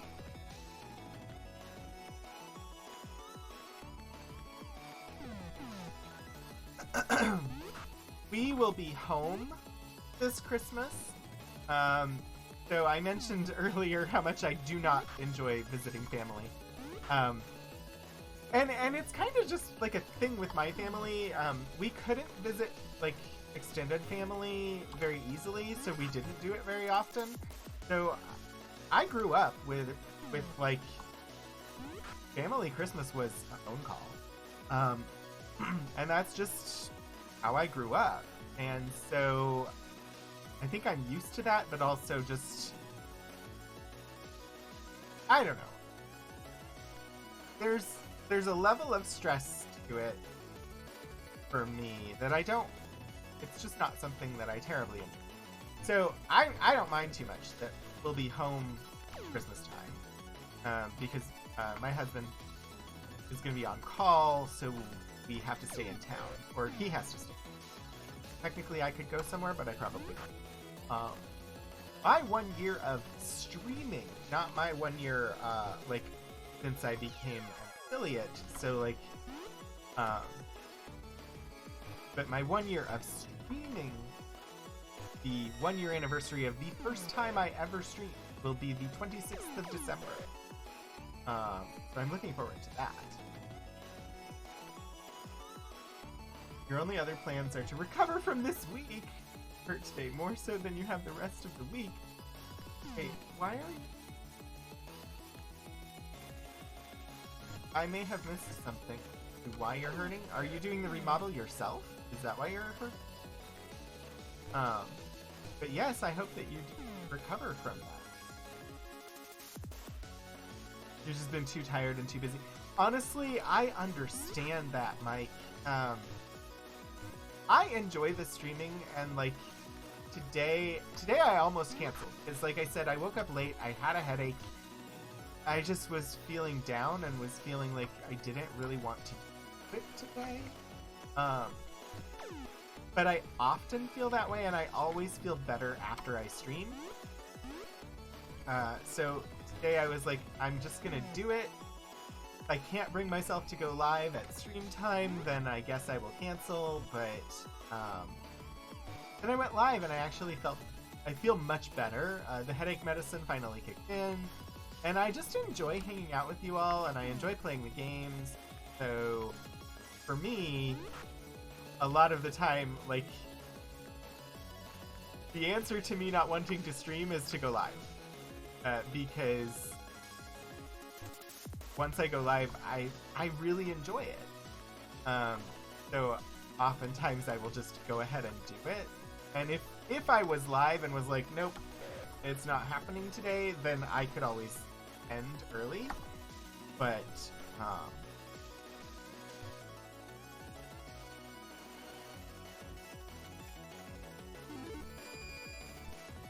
it's just one of those things where, like, it took me going live to get me to feel like this was something I wanted to do.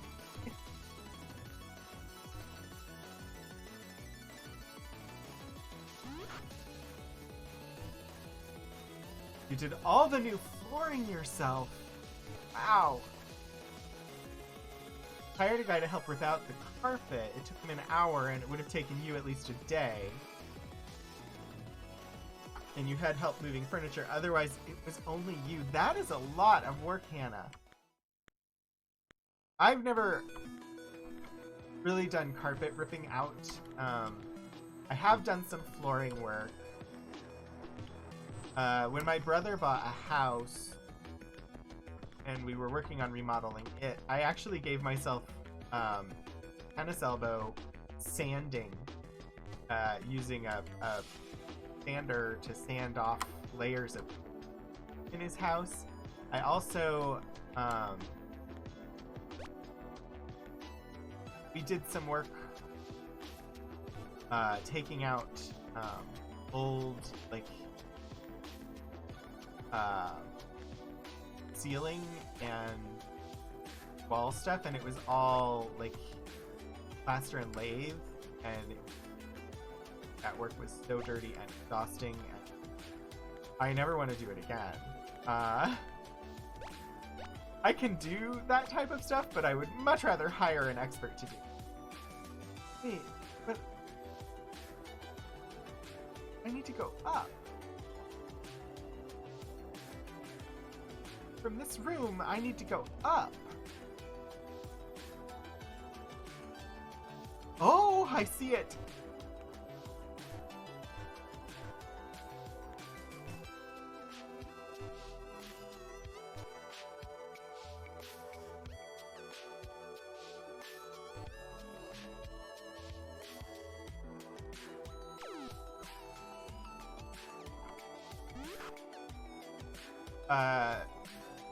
A lot of stream is setup and takedown time for you. Is that because you're doing the music stream?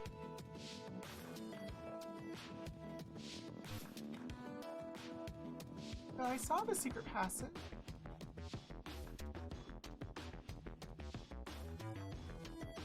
You did click and lock vinyl plank flooring, which is fairly easy to put in. About a 900 square foot area, though. Installation around 3 p.m. on Friday. Rest of the day doing trim work and painting, and then moving furniture back. I mean, it's a lot of work, though. A couple weeks ago, we recaulked the bathroom shower because we had asked for it to be done multiple times, and the maintenance people for the apartment complex had come to do the work multiple times, and never actually did a satisfactory job. They didn't do it properly. So we just went ahead and did it ourselves. But it was a ton of work, because you have to sit there and you have to scrape out all of the old caulking and then re-caulk. And I did not do much. My husband did. But yeah, it takes a lot. Honestly, any home improvement stuff like that takes a lot. I'm looking around, I'm walking around trying to see if I can step on a panel that's going to open up additional pathway. Because I'm very confused by this room, but up is the way I need to go.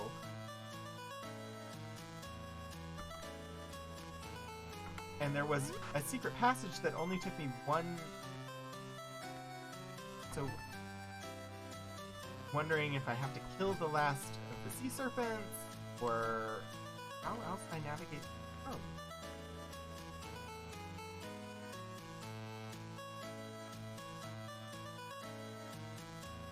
There's a secret door. Oh, I see another secret door, yeah.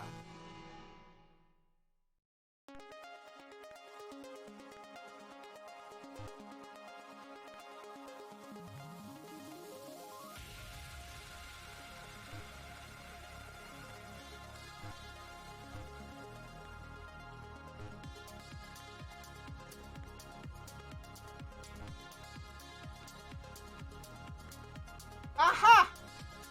The secret door south, that one opened the path. Oh, the door appeared when I stepped on the first secret door. That... I didn't notice it. I was running around trying to find how to open the path further.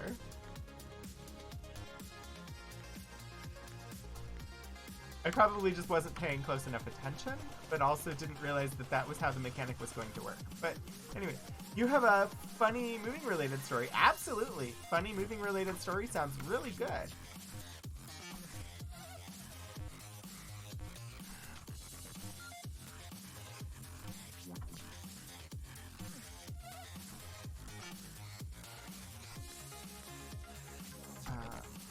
As we move onward in this dungeon. Getting everybody in line in the proper order to be able to actually move up this pathway and out of the room.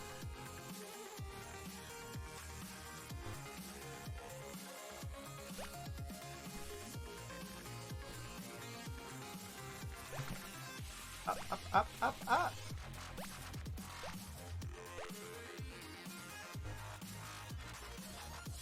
You find the yellow stone! Ha-ha! Stone!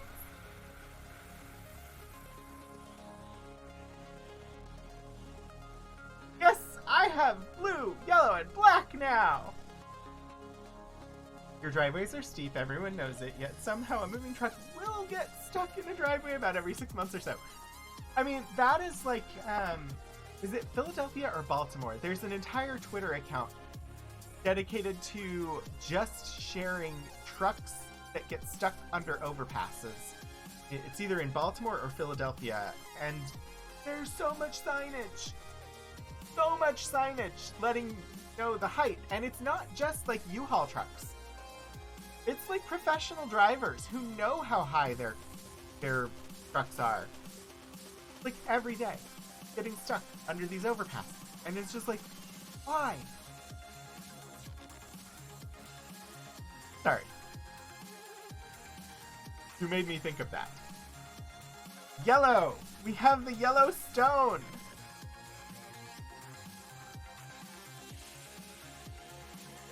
That's 3 stones!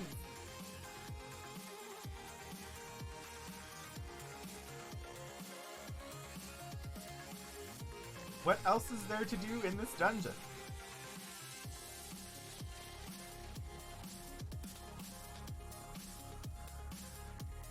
I go to level 6. There's a bunch of treasure chests. Level 7. Level 8 has 3 magic orbs on it. I don't know if it's worth going to.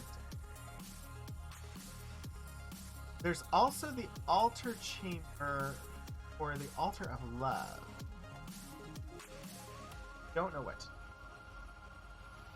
I've been watching a moving truck trying to get unstuck for 5 hours. Oh my gosh. Around here, getting in and out of shopping centers, like if I go to the post office, I will damage my bumper every time. It doesn't matter how fast or slow you exit the parking lot from the post office, you are going to scrape the paint off the bottom of your bumper. That is just how the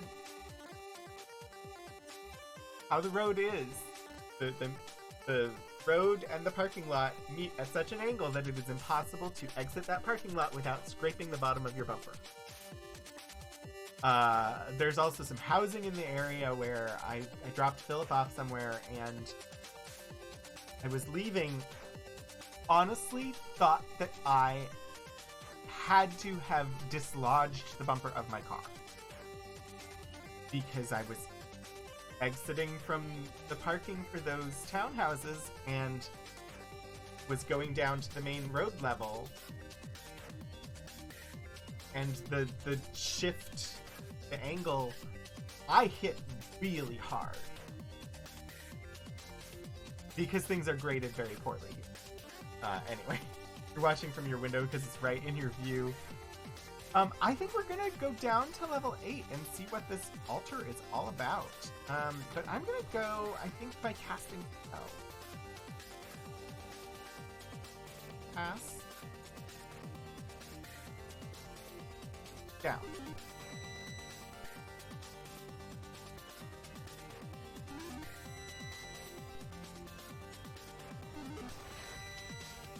Alright, I am on level 8. I forgot I had the spells. Hi, Puddle Glove, how are you today?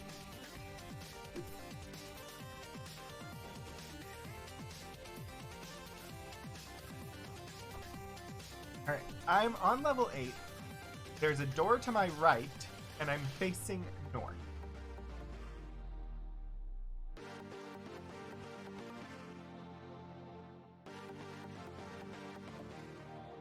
There are a couple of places I could be. I'm going to go in the door and I could peer at a gem. Or I could cast the view spell. But peer. Okay.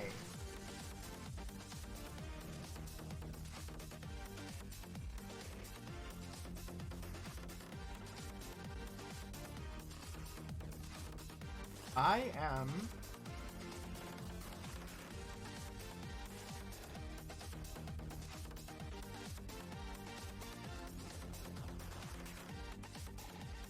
okay. I know where I am.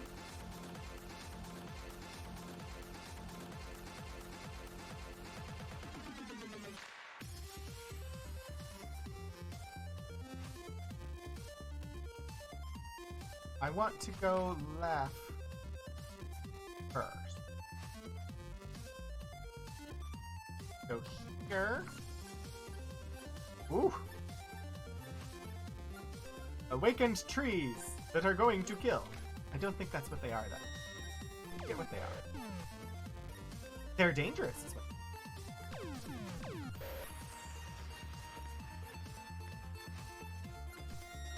Stop that!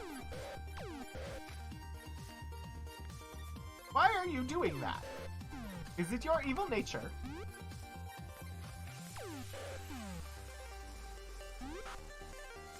I always forget that I can peer at a gem because gems are expensive and hard to get and in the early game, and so by the time I have them, I forget that I have them, and I don't want to use them because they were hard to get and cost money. So really just making them a difficult resource to get means that I don't ever want to use them. Which ends up making the game harder than it needs to be because they are a resource that is there for a reason and you should be able to use them. But I forget that they are there to be used because I had to work really hard to get them, and therefore I don't actually want to use them because they're single use and then they're gone. And yeah. Anyway, you all understand. Cast Cure on Jude. Anna, wake up. I don't want to... Oh. All I had to do was tell you to wake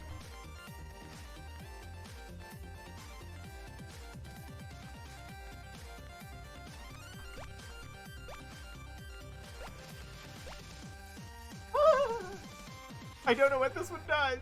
Ah! I have found a magical ball. Who should use it?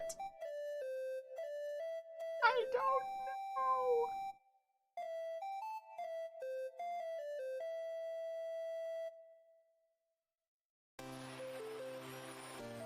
Oh, I think they all do the same thing here. So +5 dex for 200 damage.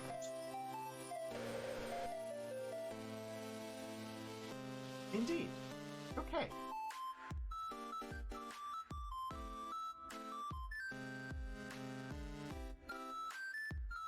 All of them here are 200 damage +5 dex.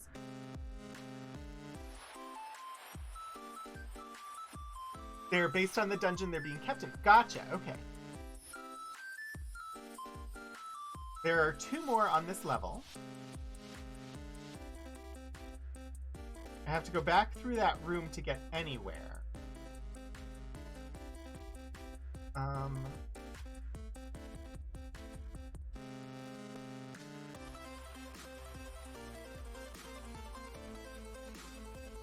So what I want to do, I want to go into that room. So many. Okay.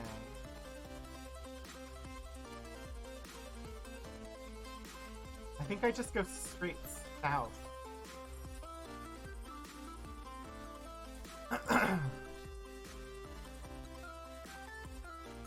I want to get all the orbs.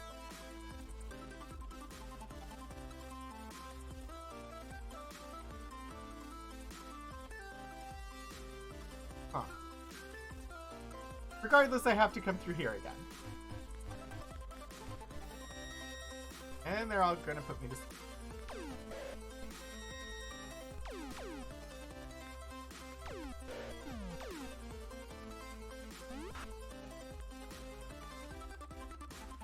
Don't actually need to fight them all.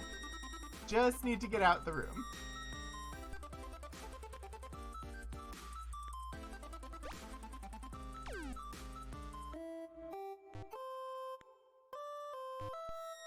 Stop that! I will let you live if you let me leave.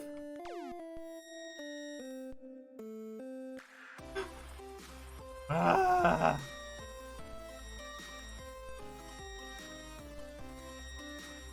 Okay, seriously?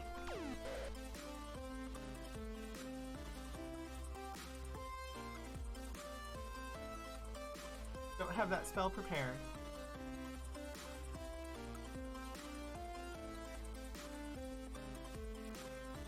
Oh, never mind. There is a silence spell that I was thinking of casting, but I didn't prepare any of them, so I can't cast it.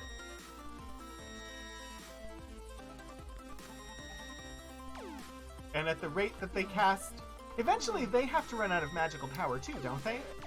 Like, I only have a limited amount of magical power. They must run out at some point as well.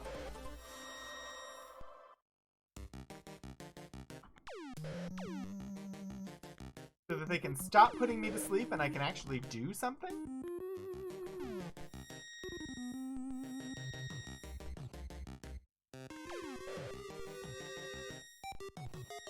Oh, gee, come on. That's a bit much. I do wish that I had prepared silence spells before coming in here. This is ridiculous. Why do I think the game would play fair? You know, an inherent sense of fairness from being a Libra?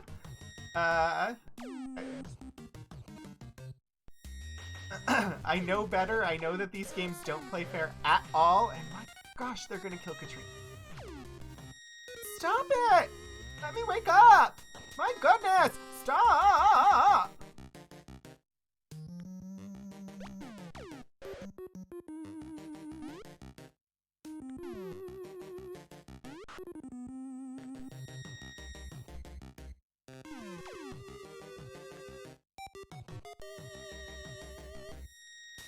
Really? Really? Really? Really?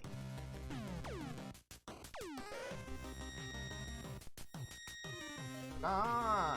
Stop it!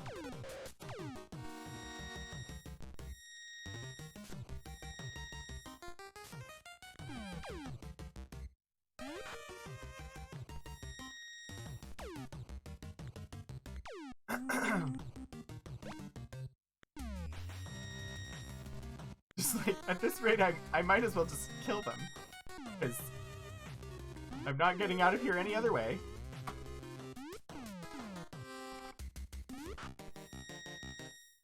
Plus, Katrina could use the kills. Okay, seriously. Stop. Stop with the sleep spells. Stop. Stop. Stop. I am Rogan, bringer of death! Yes. But also, they are Thing, bringer of sleep. What are they? I haven't actually been paying attention. Reapers. Freaking Reapers. Stop with the sleep! They're a mere nuisance at this point. Like, they aren't hard to kill. They just put you to sleep and won't let you wake up. Oh my gosh. That took too much. I'm just gonna rest. After having been through a battle where they kept putting me to sleep, I'm sleeping. I know. That seems odd, but... And I'm gonna go... Now I'm lost. I want to go in and go up.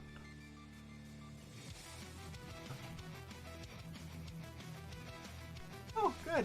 Wisps. Lots of will-o'-the-wisps. Yay! Just what I always wanted. Remember, we're exiting to the north. I don't actually mind the will-o'-the-wisps. I'm not too keen on what they're here with. And, honestly, they're not putting me to sleep. So... not too bad.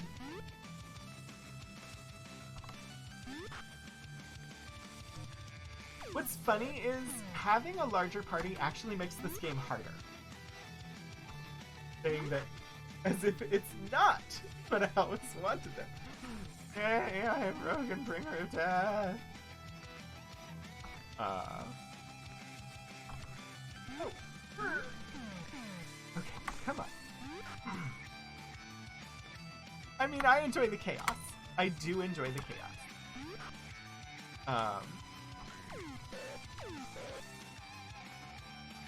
I've reached the point in this game where I'm like, most of these battles are foregone conclusions, and therefore they are somewhat annoying. Like, there is no way I'm going to lose this battle, so just let me win it and move on. But at the same time, I understand why they don't, but also, like,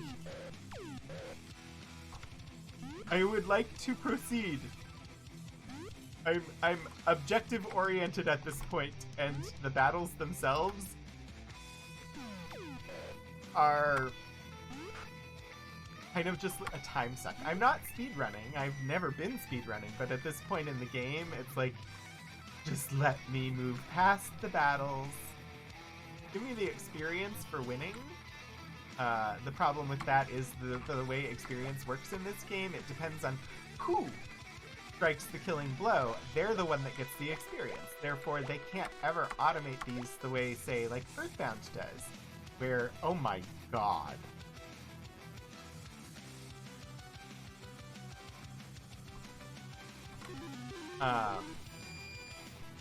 Where the,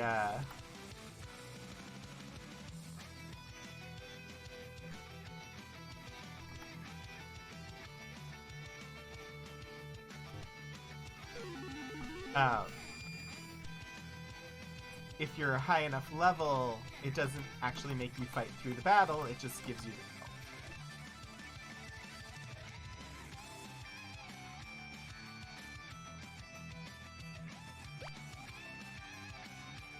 be too low. Ah! Just wait to cover some magical power.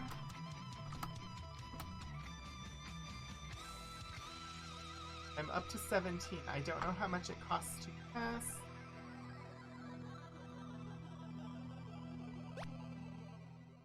Apparently more.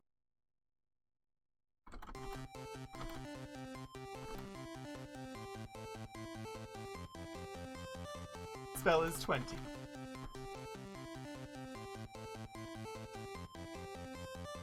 I'm up to 25.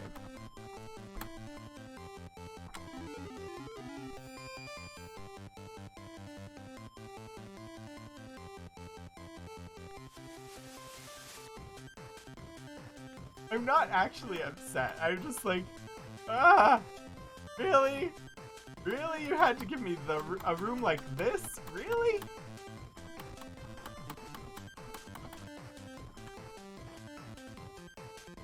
No.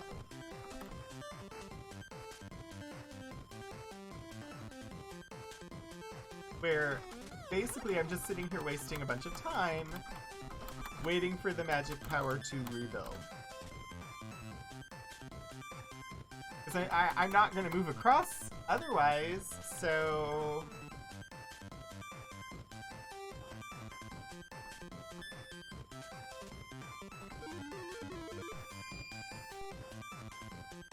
It just feels like it's a waste of time. That's all.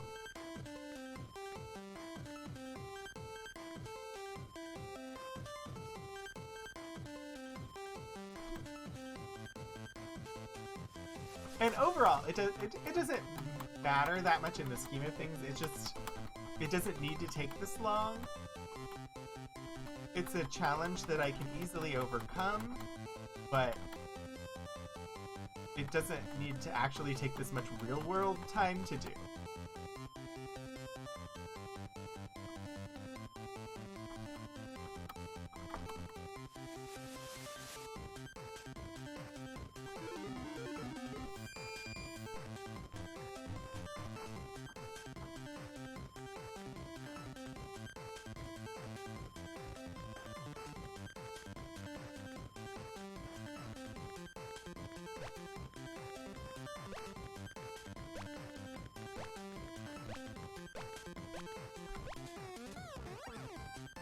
Okay.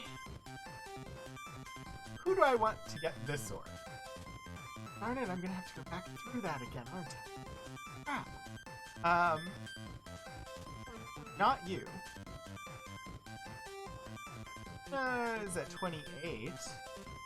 Jeffrey's at 23. Mariah could use it.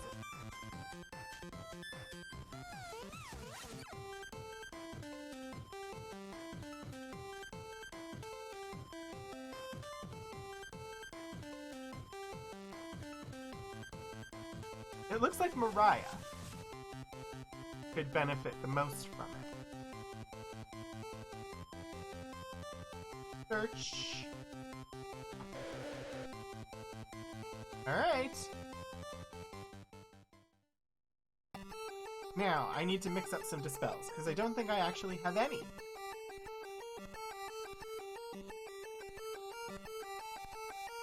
Yep, I have used all of the dispels that I had.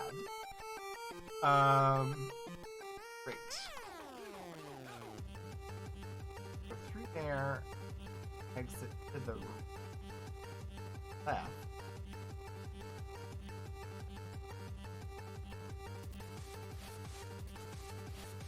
Fix reagents for Dispel. Because I'm gonna need at least 5 of them to go back through this room. ACF. F. EACF. EACF. DACF. DACF.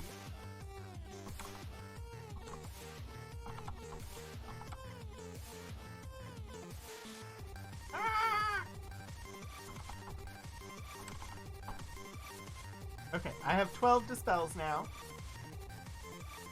Okay. Fast.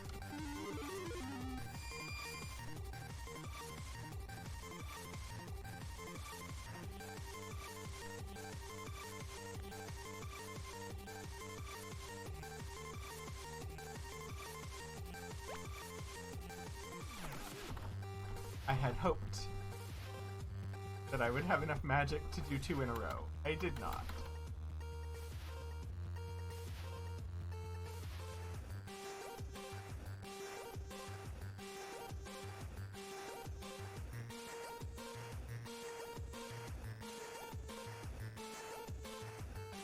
I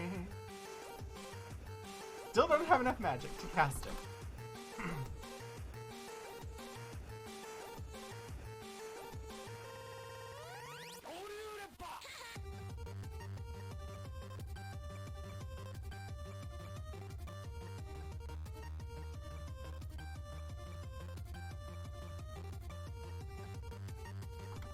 You're passing the time. How are you all doing? Is your magic power growing? Alright. Cast a spell.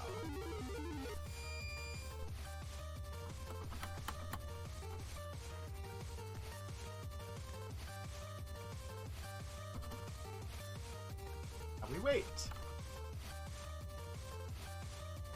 Honestly, this is one of the most frustrating runes.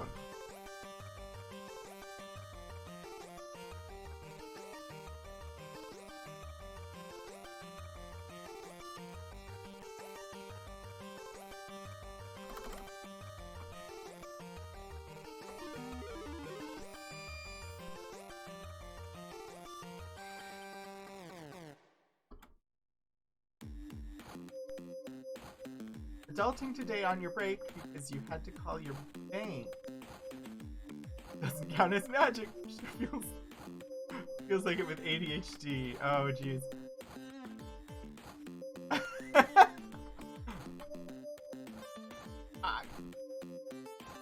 You got across what you needed. I don't think grammatically correct sentences are strictly necessary on Twitch.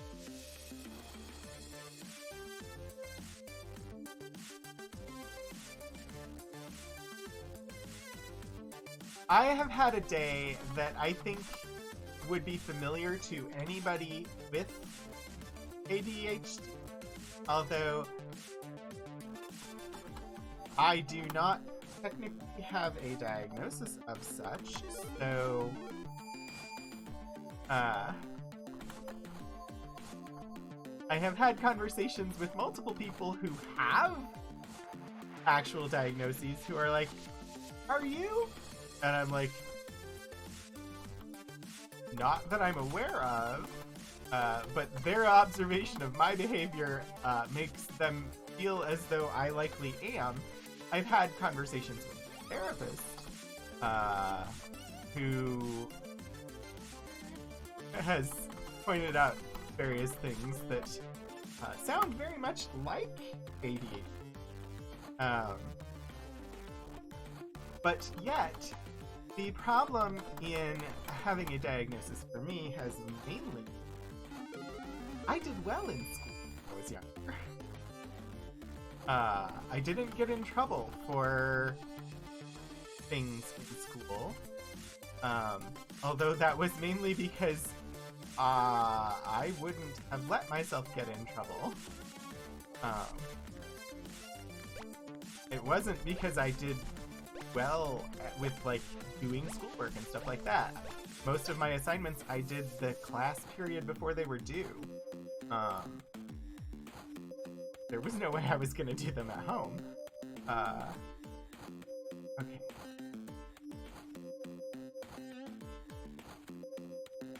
Crap! I was supposed to go out the side of that one. How do you even go out the side of that one?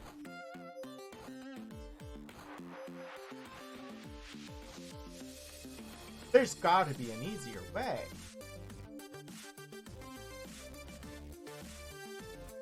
Let's see. If I go through the one below me, is the one with those creepers in. Then I go around.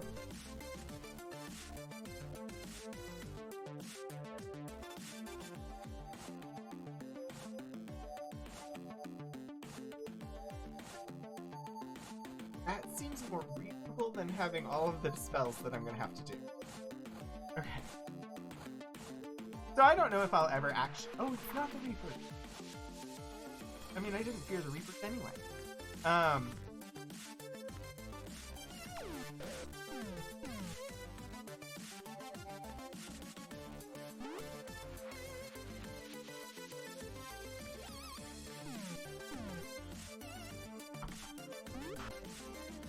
So while my therapist has basically said that, yeah, I have some of the symptoms and likely it's possible.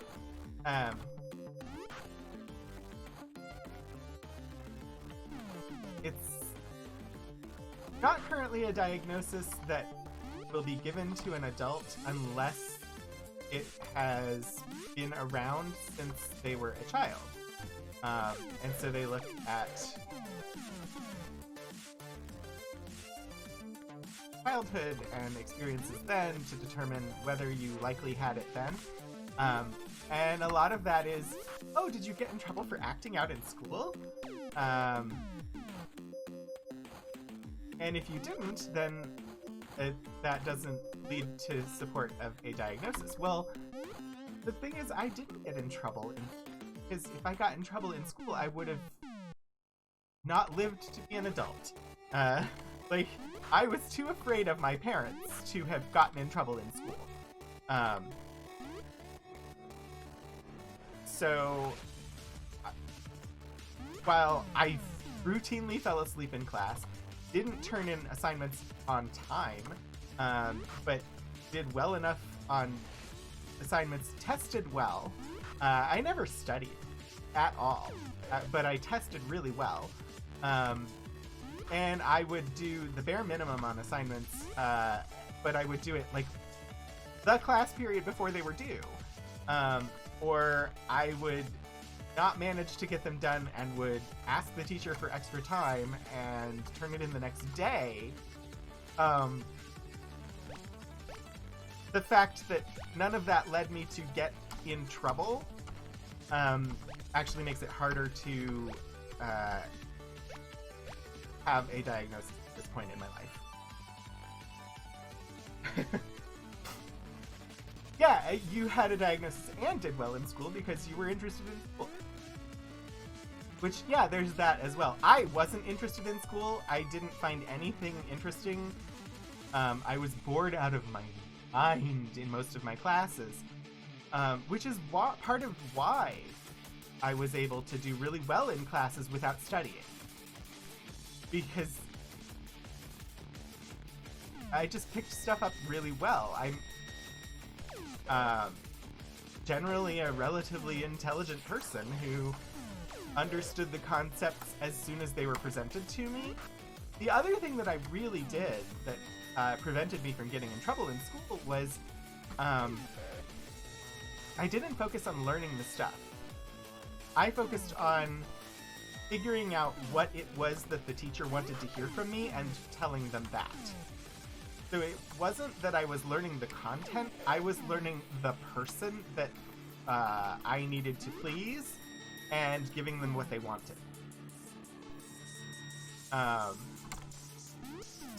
And honestly, that is most of how I went through school, was I learned who the teacher was, what the teacher expected, and gave them that.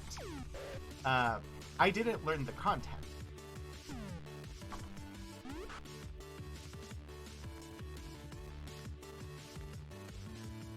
Don't I? Okay.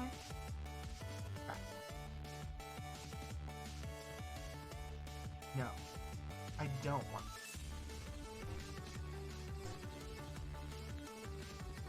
I think I want to go right. I am so lost at this point in this. So, essentially, it is possible,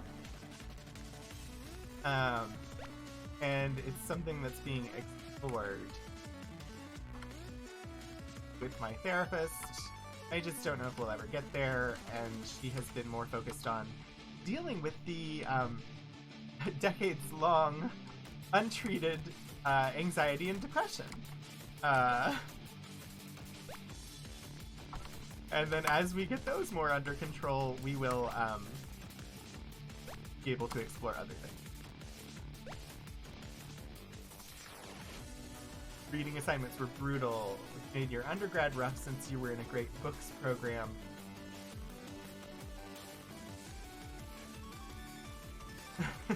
I've never been medicated for any of the... Well, that's not true. I did have... right choice. Go through, and at the next room I want to go... I was briefly medicated for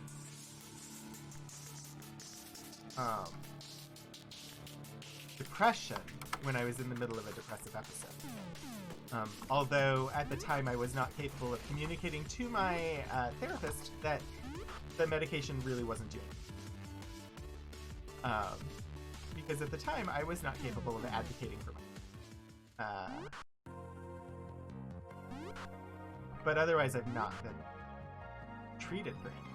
Because, again, I was the type of person who was focused on who is this person, what do they want to hear from me, and giving them that.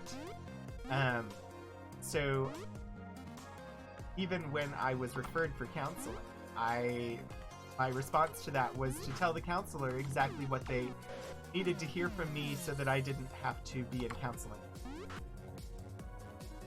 Even though most of it was a lie. Like, I definitely needed the counseling, but I was also the person who could convince the counselor that I didn't need counseling. And looking back, I wish that I had been able to be more honest, but society taught me to be deceptive and to be able to ascertain what people were looking for and give them that. By the fact that, hey, I was a closeted gay person. Used to not sharing who I really was with anybody. So I learned how to be deceptive and show people what they wanted to see in such a way that they were able to accept it.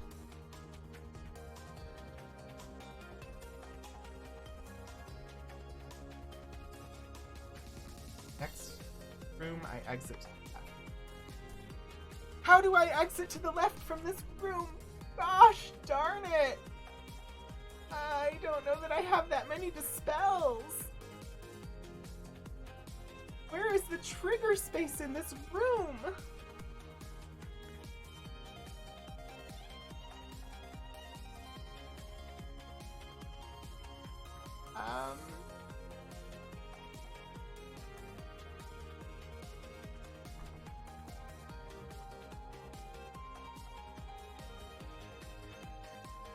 Fixed spells.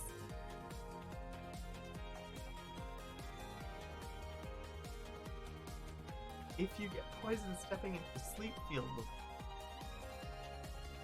that's interesting. Sleep is the pink ones, right?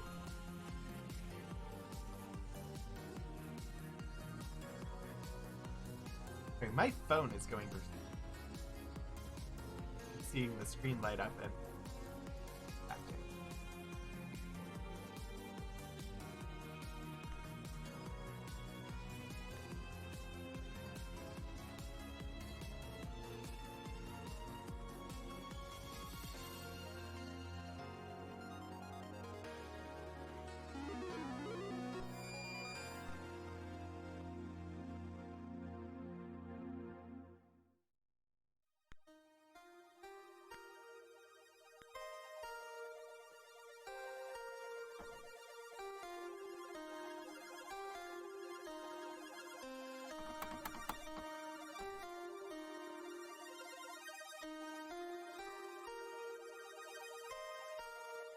Oh, Puddle, it's fine. You were usually able to find something in most classes that you found interesting enough to want to understand, generally engaged enough in class, and likable enough with your teachers. There were a few where you definitely went with it. Tell the teacher what they wanted to hear route with either uninteresting classes or... See, for me, most of the time it was just, I'm going to tell them what they want to hear.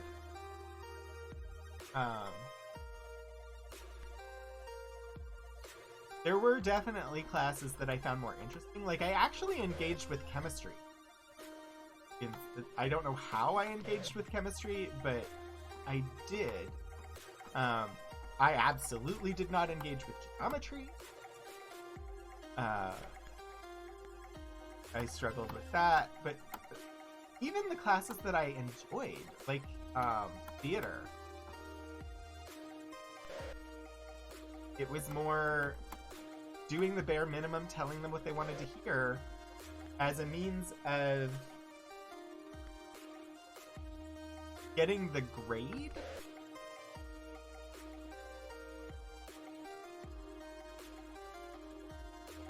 Yeah, to trigger the path.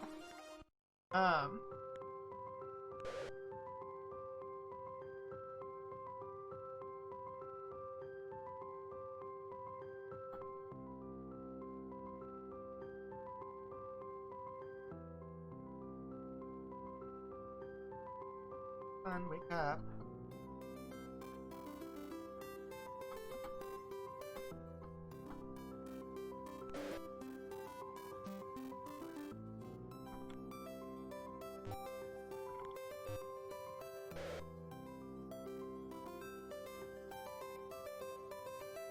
Will it trigger while the field is there, or do I have to dispel the field and then step on the space?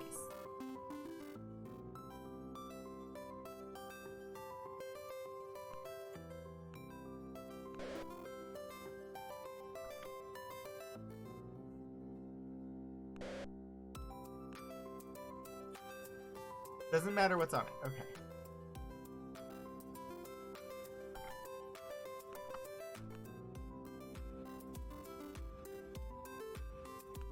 I hate this room. I absolutely hate this room.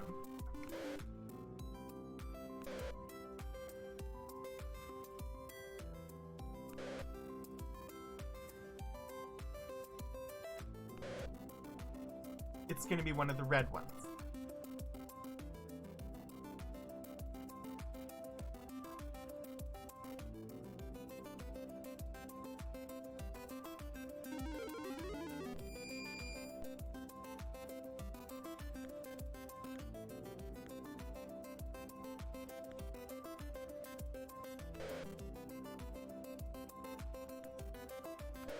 I have stepped on like every square.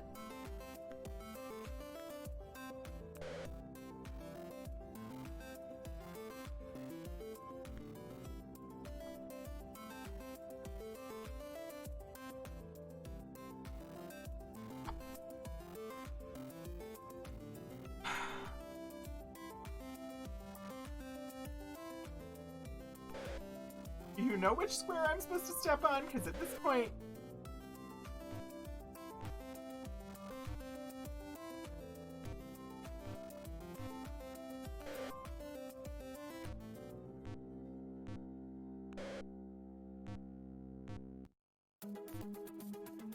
You haven't a clue.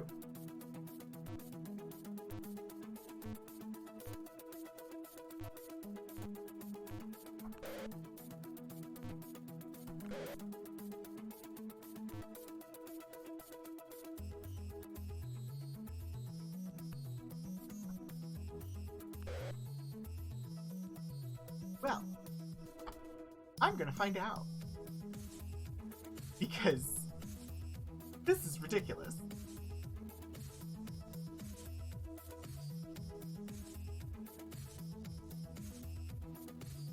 At least if I can find out.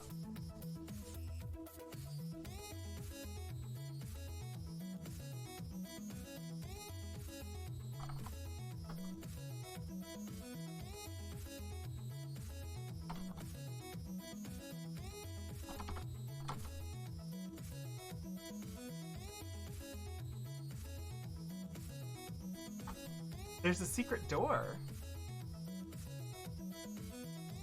Where? I don't see one. Oh, I see it. I don't think it was there before.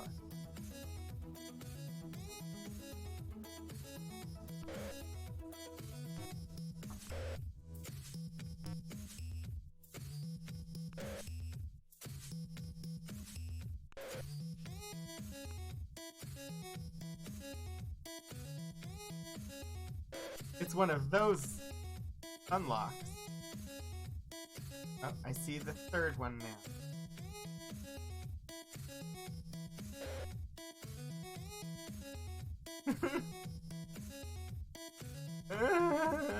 I hate this room. I officially hate this room. I hate this room. I really, really, really do hate this room. This room is horrible. Why does this room exist? This room is awful. I really don't like this room.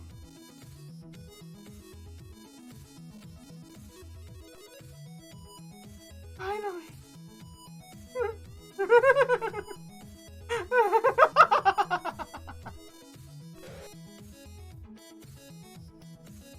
I'm not a fan of this room.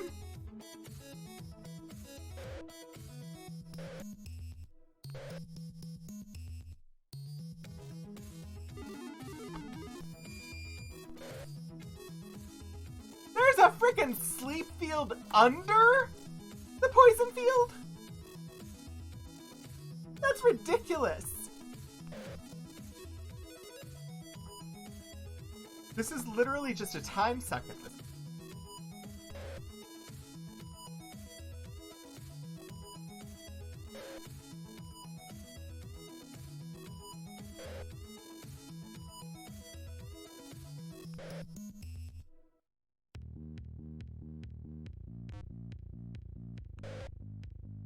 Well, I mean, at this point, me just trying to get out of the room, it is just a time suck.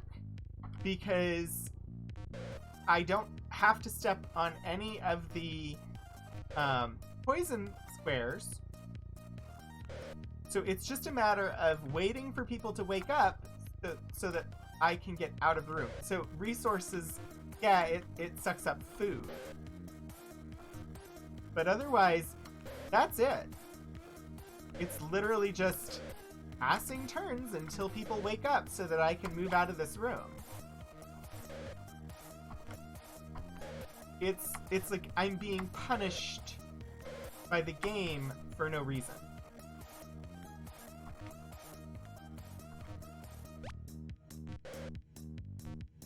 It's extremely annoying, and I hate it.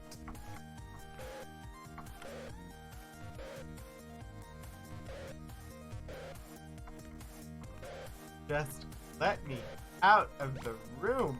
My goodness.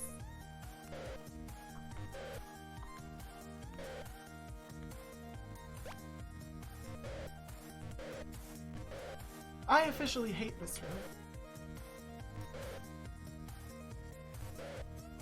I don't even know. Crap.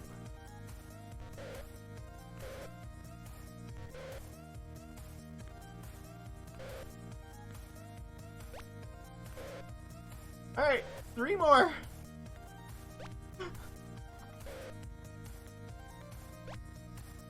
Just you. Come on, Jeffrey. I'm out of the room! I'm out of the room! I made it out of the room.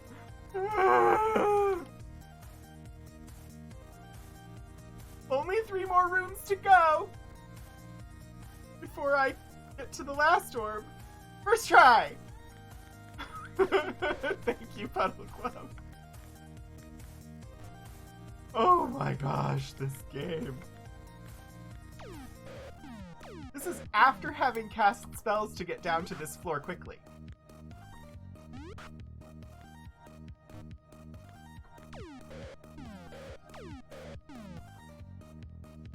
Okay, these gazers just need to close their eyes and go to sleep.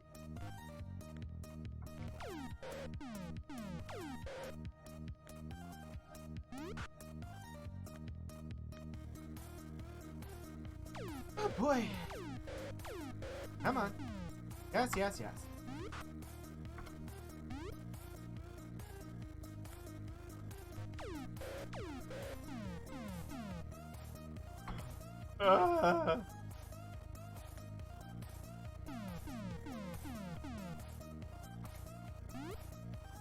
Seriously? Just hit them. You have a big stick, hit it in the eye. Any eye. I don't care which eye. Just hit it in the eye. It's got like 7 of them. Just hit one of them, please. Really? You're just gonna miss every single swing at all 7 eyes. RNG hates me today. Do a stabby stab, yeah.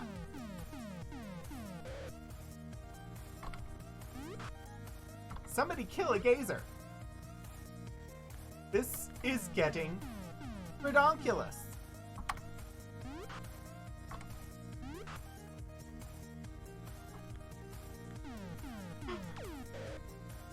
I think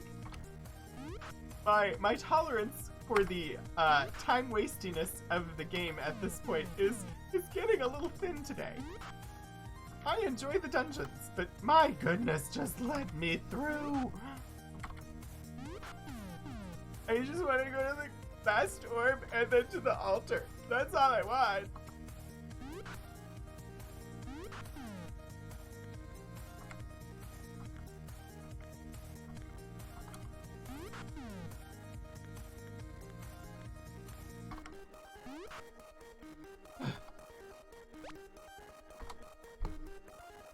Gonna heal just a little bit.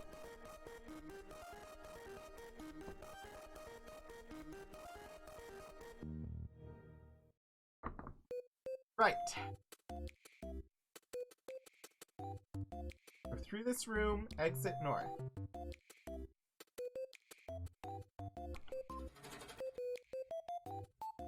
Lovely.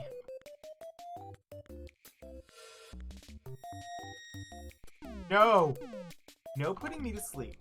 That is a tired tactic.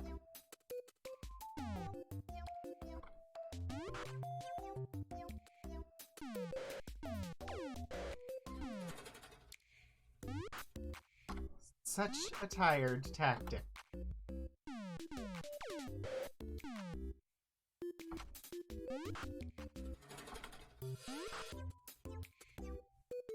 Ghosts and slimes and a reaper. Why a reaper? Why does it have to go?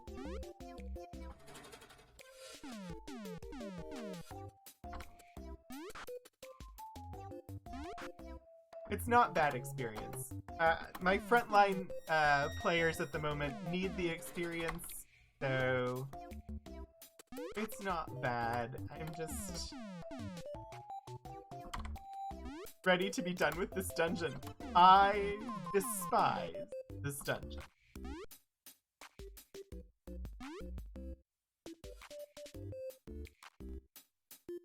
I now understand why this dungeon has the name. Come on. Kill the slimes. Kill the ghosts. Somebody go kill that freaking reaper.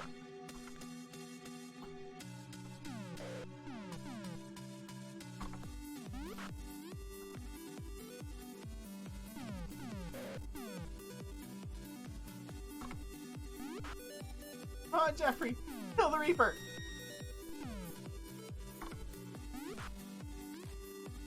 Somebody kill the reaper. Kill the reaper. Kill the reaper. Kill the reaper. Kill the reaper. Ah. Holy mackerel.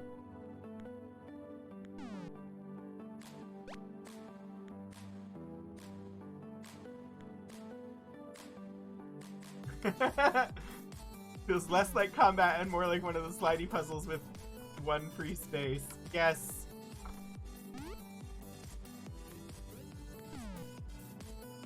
Do I seriously have to dispel to get out of that field? Arrgh!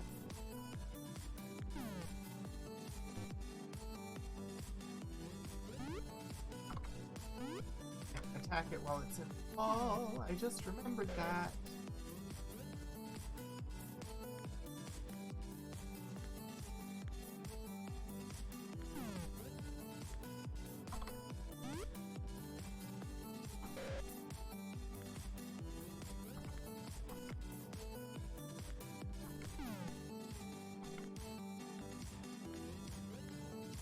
Okay. This This is fine. It's absolutely fine. This is totally fine. We're absolutely wonderful at this point. Can't you tell? Can't you tell that I'm so full of joy? Get out of the room. Just move. Just go. Ignore the ghosts. Just get out of there. It's all fine. We're just doing fine. Oh my gosh.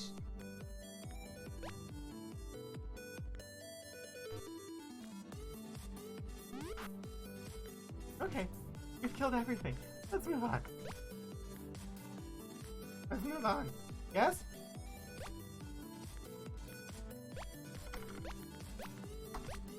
Okay. Why?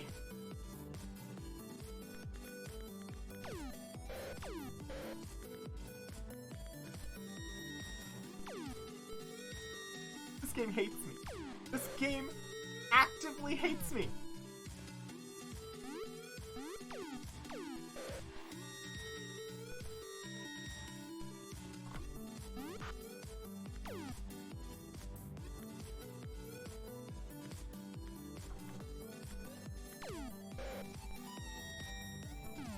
You think this game hates everybody, to be fair?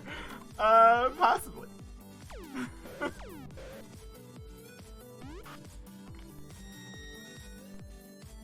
And again, it's not, like, it's that this isn't really a challenge. Like, if this was actually challenging, if there was a chance that I was not going to win, this would be so much more fun. But there's no chance I lose this battle. So it's just annoying.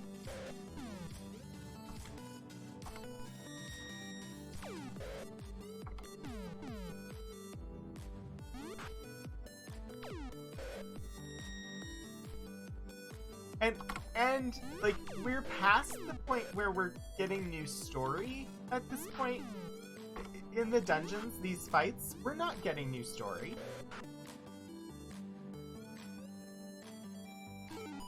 Okay.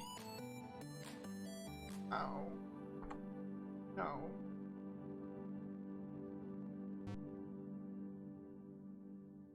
Crap. I'm out of gems. I need to look.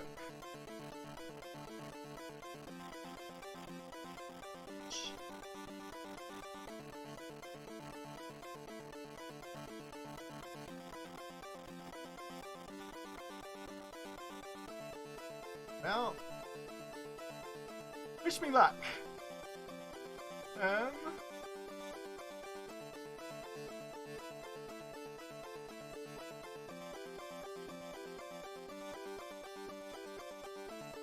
Go through the next door and exit south.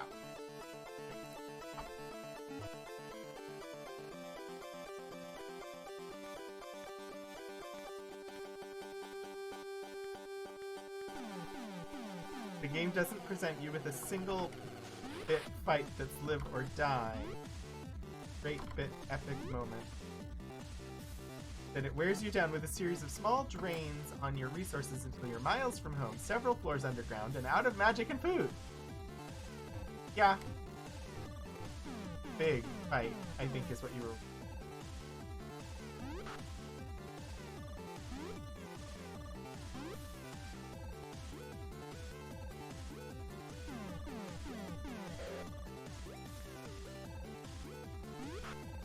We had a lot of the gameplay for this game was run around and talk to lots of people and slowly building together like the story.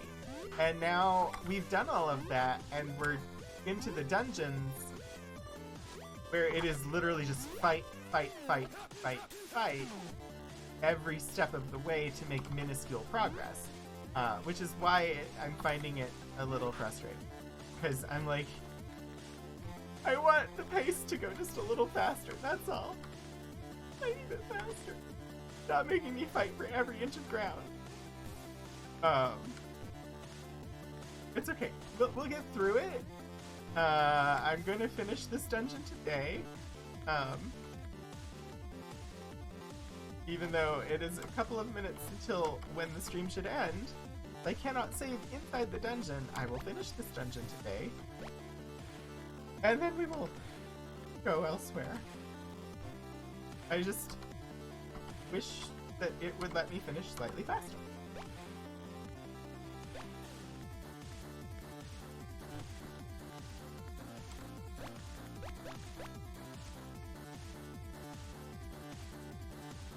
I go through this.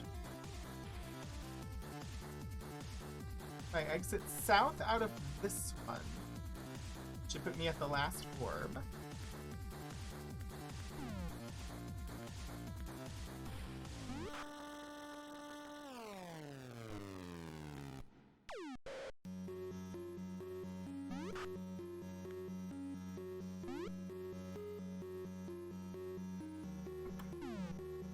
Got it.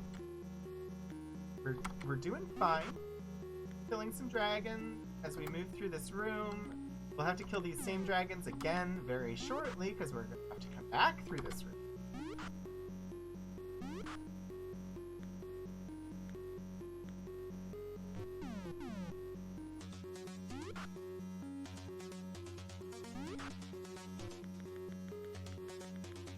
Down we go.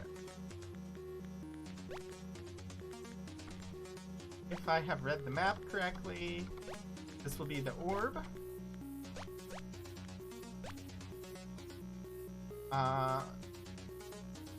Who should appear at this point? 28, 23, 24, 27. I think it's Katrina again. No, it's Jeffrey. Jeffrey needs to heal before we do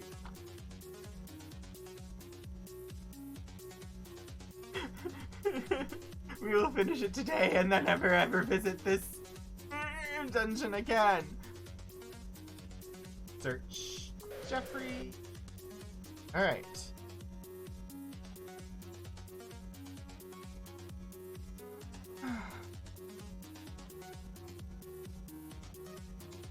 Blue.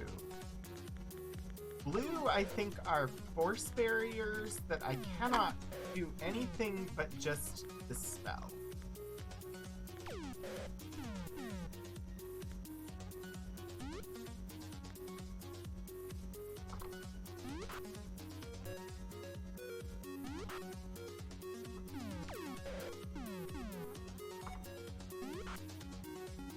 Despise also has just the worst bottom floor.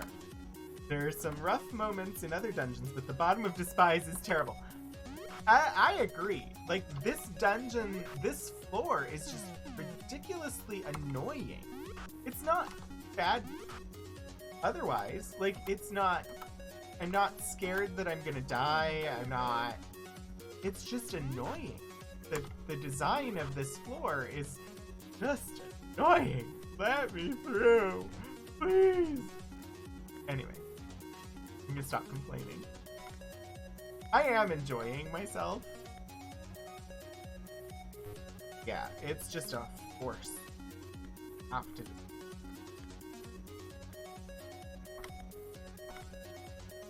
Like, this floor is specifically designed to burn through resources. I'm glad that I came with enough resources to do this, because I wouldn't want to have to come back and do it again.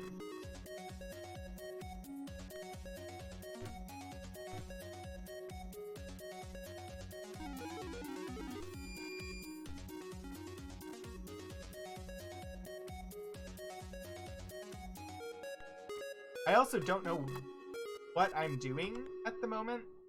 I'm heading to the altar, but I don't know what to do when I get there. 13. Get up to 20 magic, so that I can dispel this last barrier to get out of this room.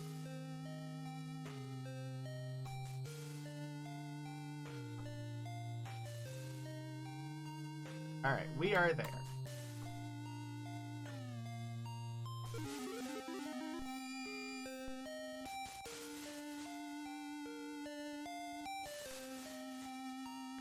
there's so many single file areas in here as well, where it just takes extra time to navigate.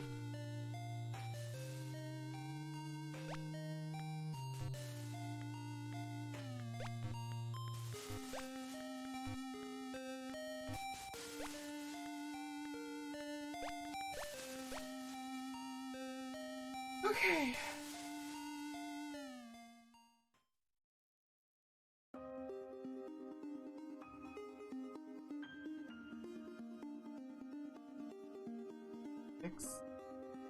For Dispel, ACF.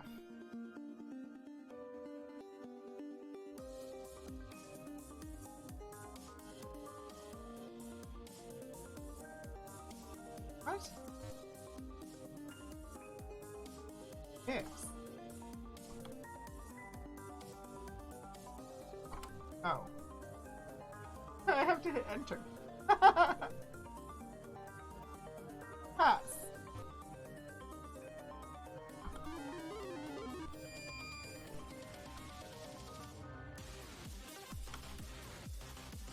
Altar room. I've never been to one of these. I have no idea what I'm doing.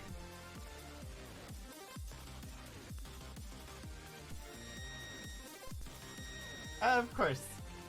They're putting me to sleep. Why would I expect anything different?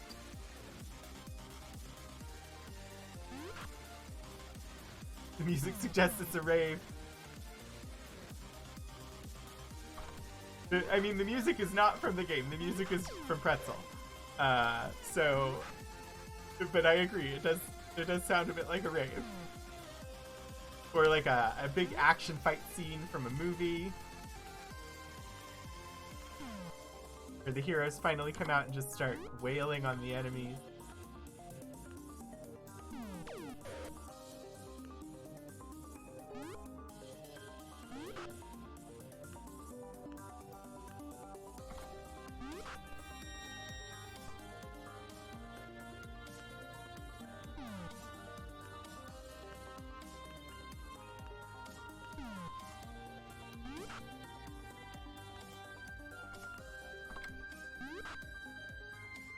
This is one of the reasons you come up through Despise and not down in the speedrun. Balron's in the altar room. Okay. I have never heard of Crypt of the Necrodancer. I no idea what that is.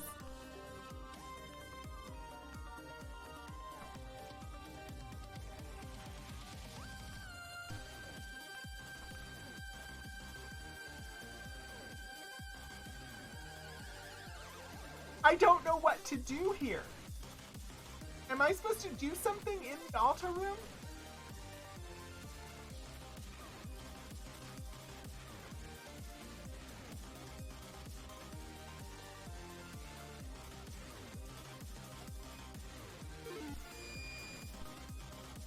Like, I made it to the altar room. I don't know what to do.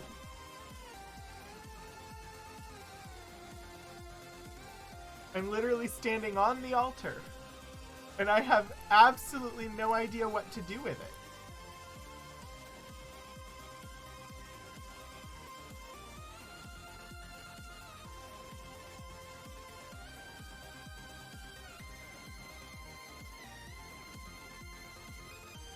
I'm aware that there's, like, the yellow stone.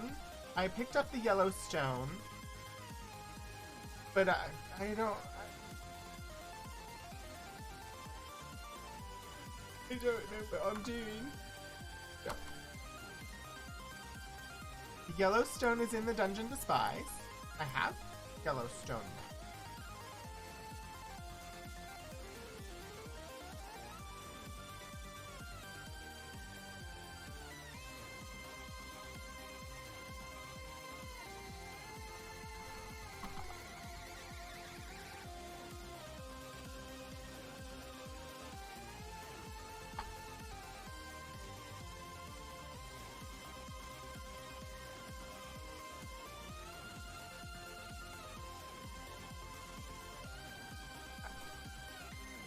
What do I do in the altar rooms?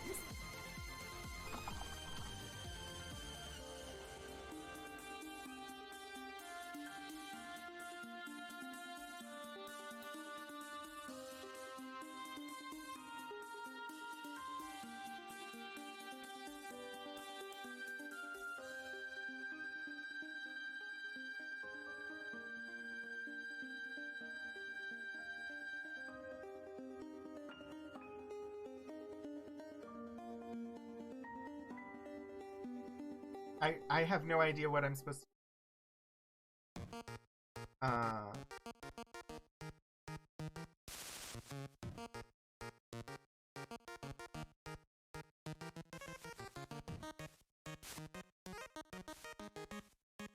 Use? Stone? Yellow.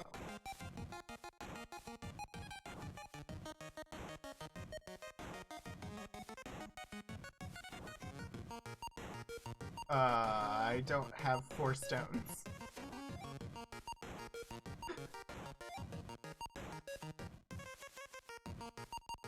Did you talk to X?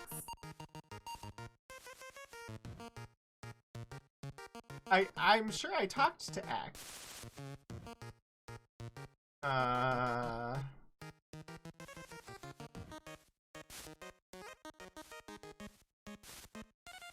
redstone.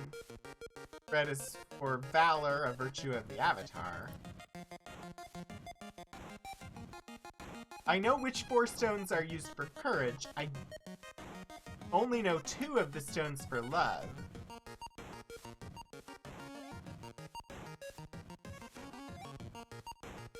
And only know 1 of the stones for truth.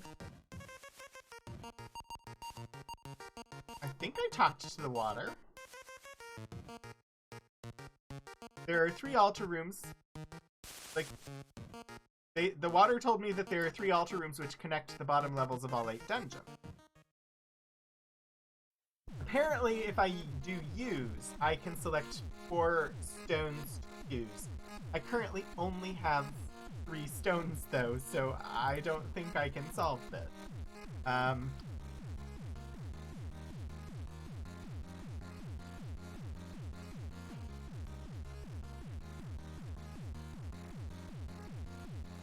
What? If the correct colors of stones are used in the altars, a key of the 3 parts can be used. Okay, well, I will have to come back to this altar room another time, because I only have 3 stones. Means, I guess I just exit the room? And then I can...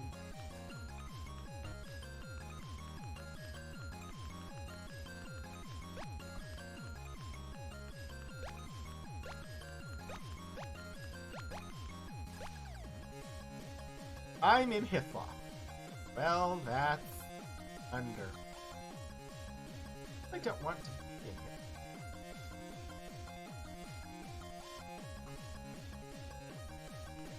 Hi, Balrons.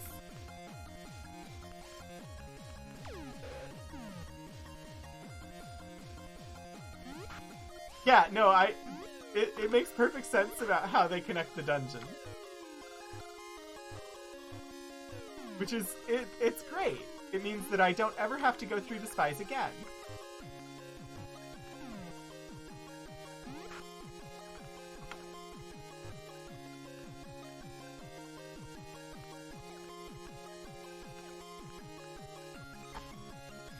But also, I kind of feel like I want to exit level 1 of 5. Because that puts me near Lord British's castle, which is where I currently want to go. So...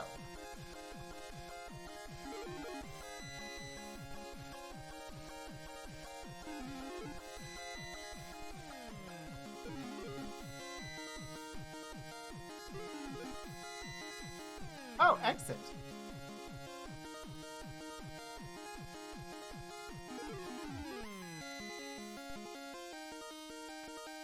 I forgot that was a spell.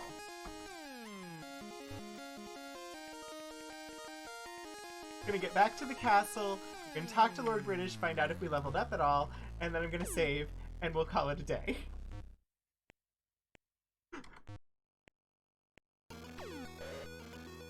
Literally spent the entire stream getting to and getting through that dungeon, and I never want to see that dungeon again. Oh my gosh. Oh, come on.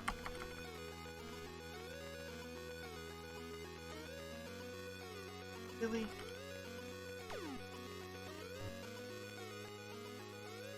I do love this game. I really do. I'm just like so many things designed to take as much time as possible.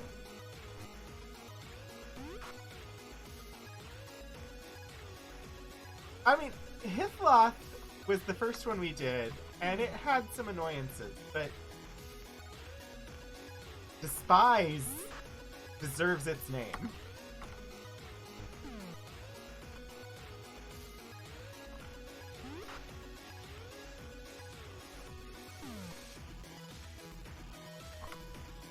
Okay. Get a gold. Castle.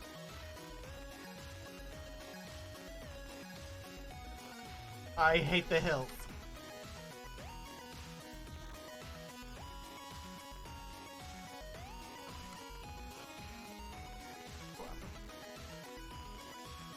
Where am I going? Ah!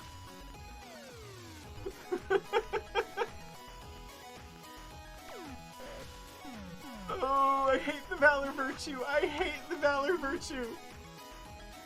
Jame is really neat as a dungeon. I think we're going in alphabetical order with the dungeon. Learn the ways of blinking. I mean, I don't honestly mind the fights. It's just, if I'm in a hurry, if I'm just literally just trying to get somewhere, these are as bad as like the random fights in Final Fantasy or like Pokemon or something like that. It's just bad. Should have just left. No! Really? You wouldn't let me freaking off the freaking bridge? What in absolute hell, game? I was actively exiting the bridge and it was acting like I was on hills or something, and it was taking multiple steps to get off the bridge, and it put me into another freaking encounter. What the hell was that?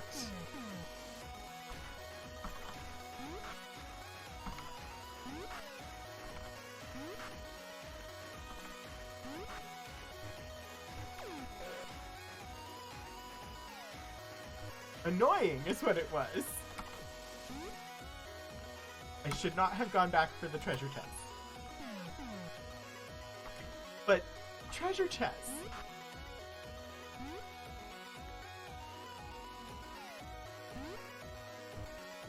Seriously? Seriously? Hit the frickin' thing.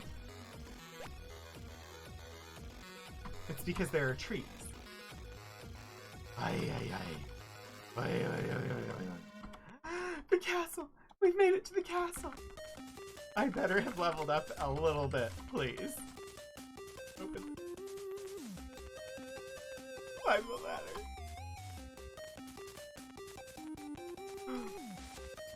Lord British, you better tell me I have leveled. Katrina's level 4. Jeffrey's level 5. I'm not well. The party is looking much more balanced now. Katrina is at level 4, Mariah's at level 4, Jeffrey's at level 5, Julia's at level 5, Jana's at level 5, Shino and Dupree are at level 3. And I'm at level 8.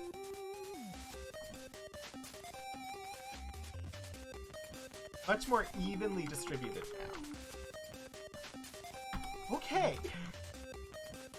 Thank you all for bearing with me through the dungeon Despise. We will never go there again.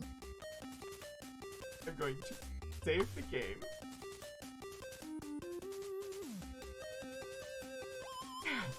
We're gonna be...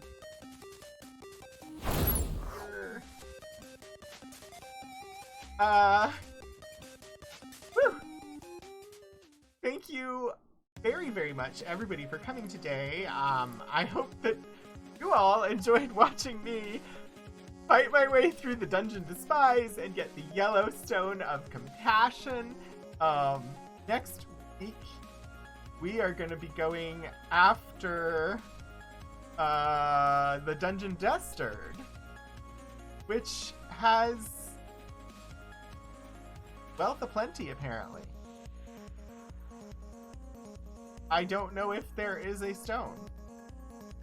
We'll find out.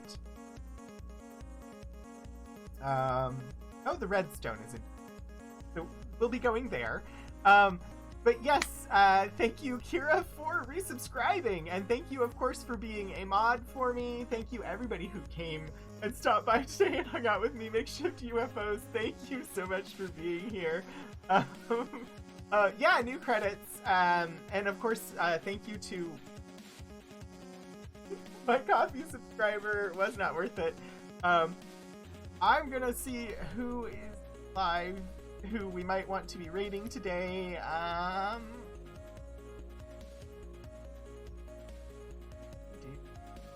One second. No, don't. Stop that. Our normal Saturday raid over to Bree is not possible because Bree's not streaming right now. I think we will go and say hello to the Painting Pirate, who is currently doing some mini painting. If you're not familiar, the Painting Pirate is an awesome streamer, and I highly recommend that you give him a follow.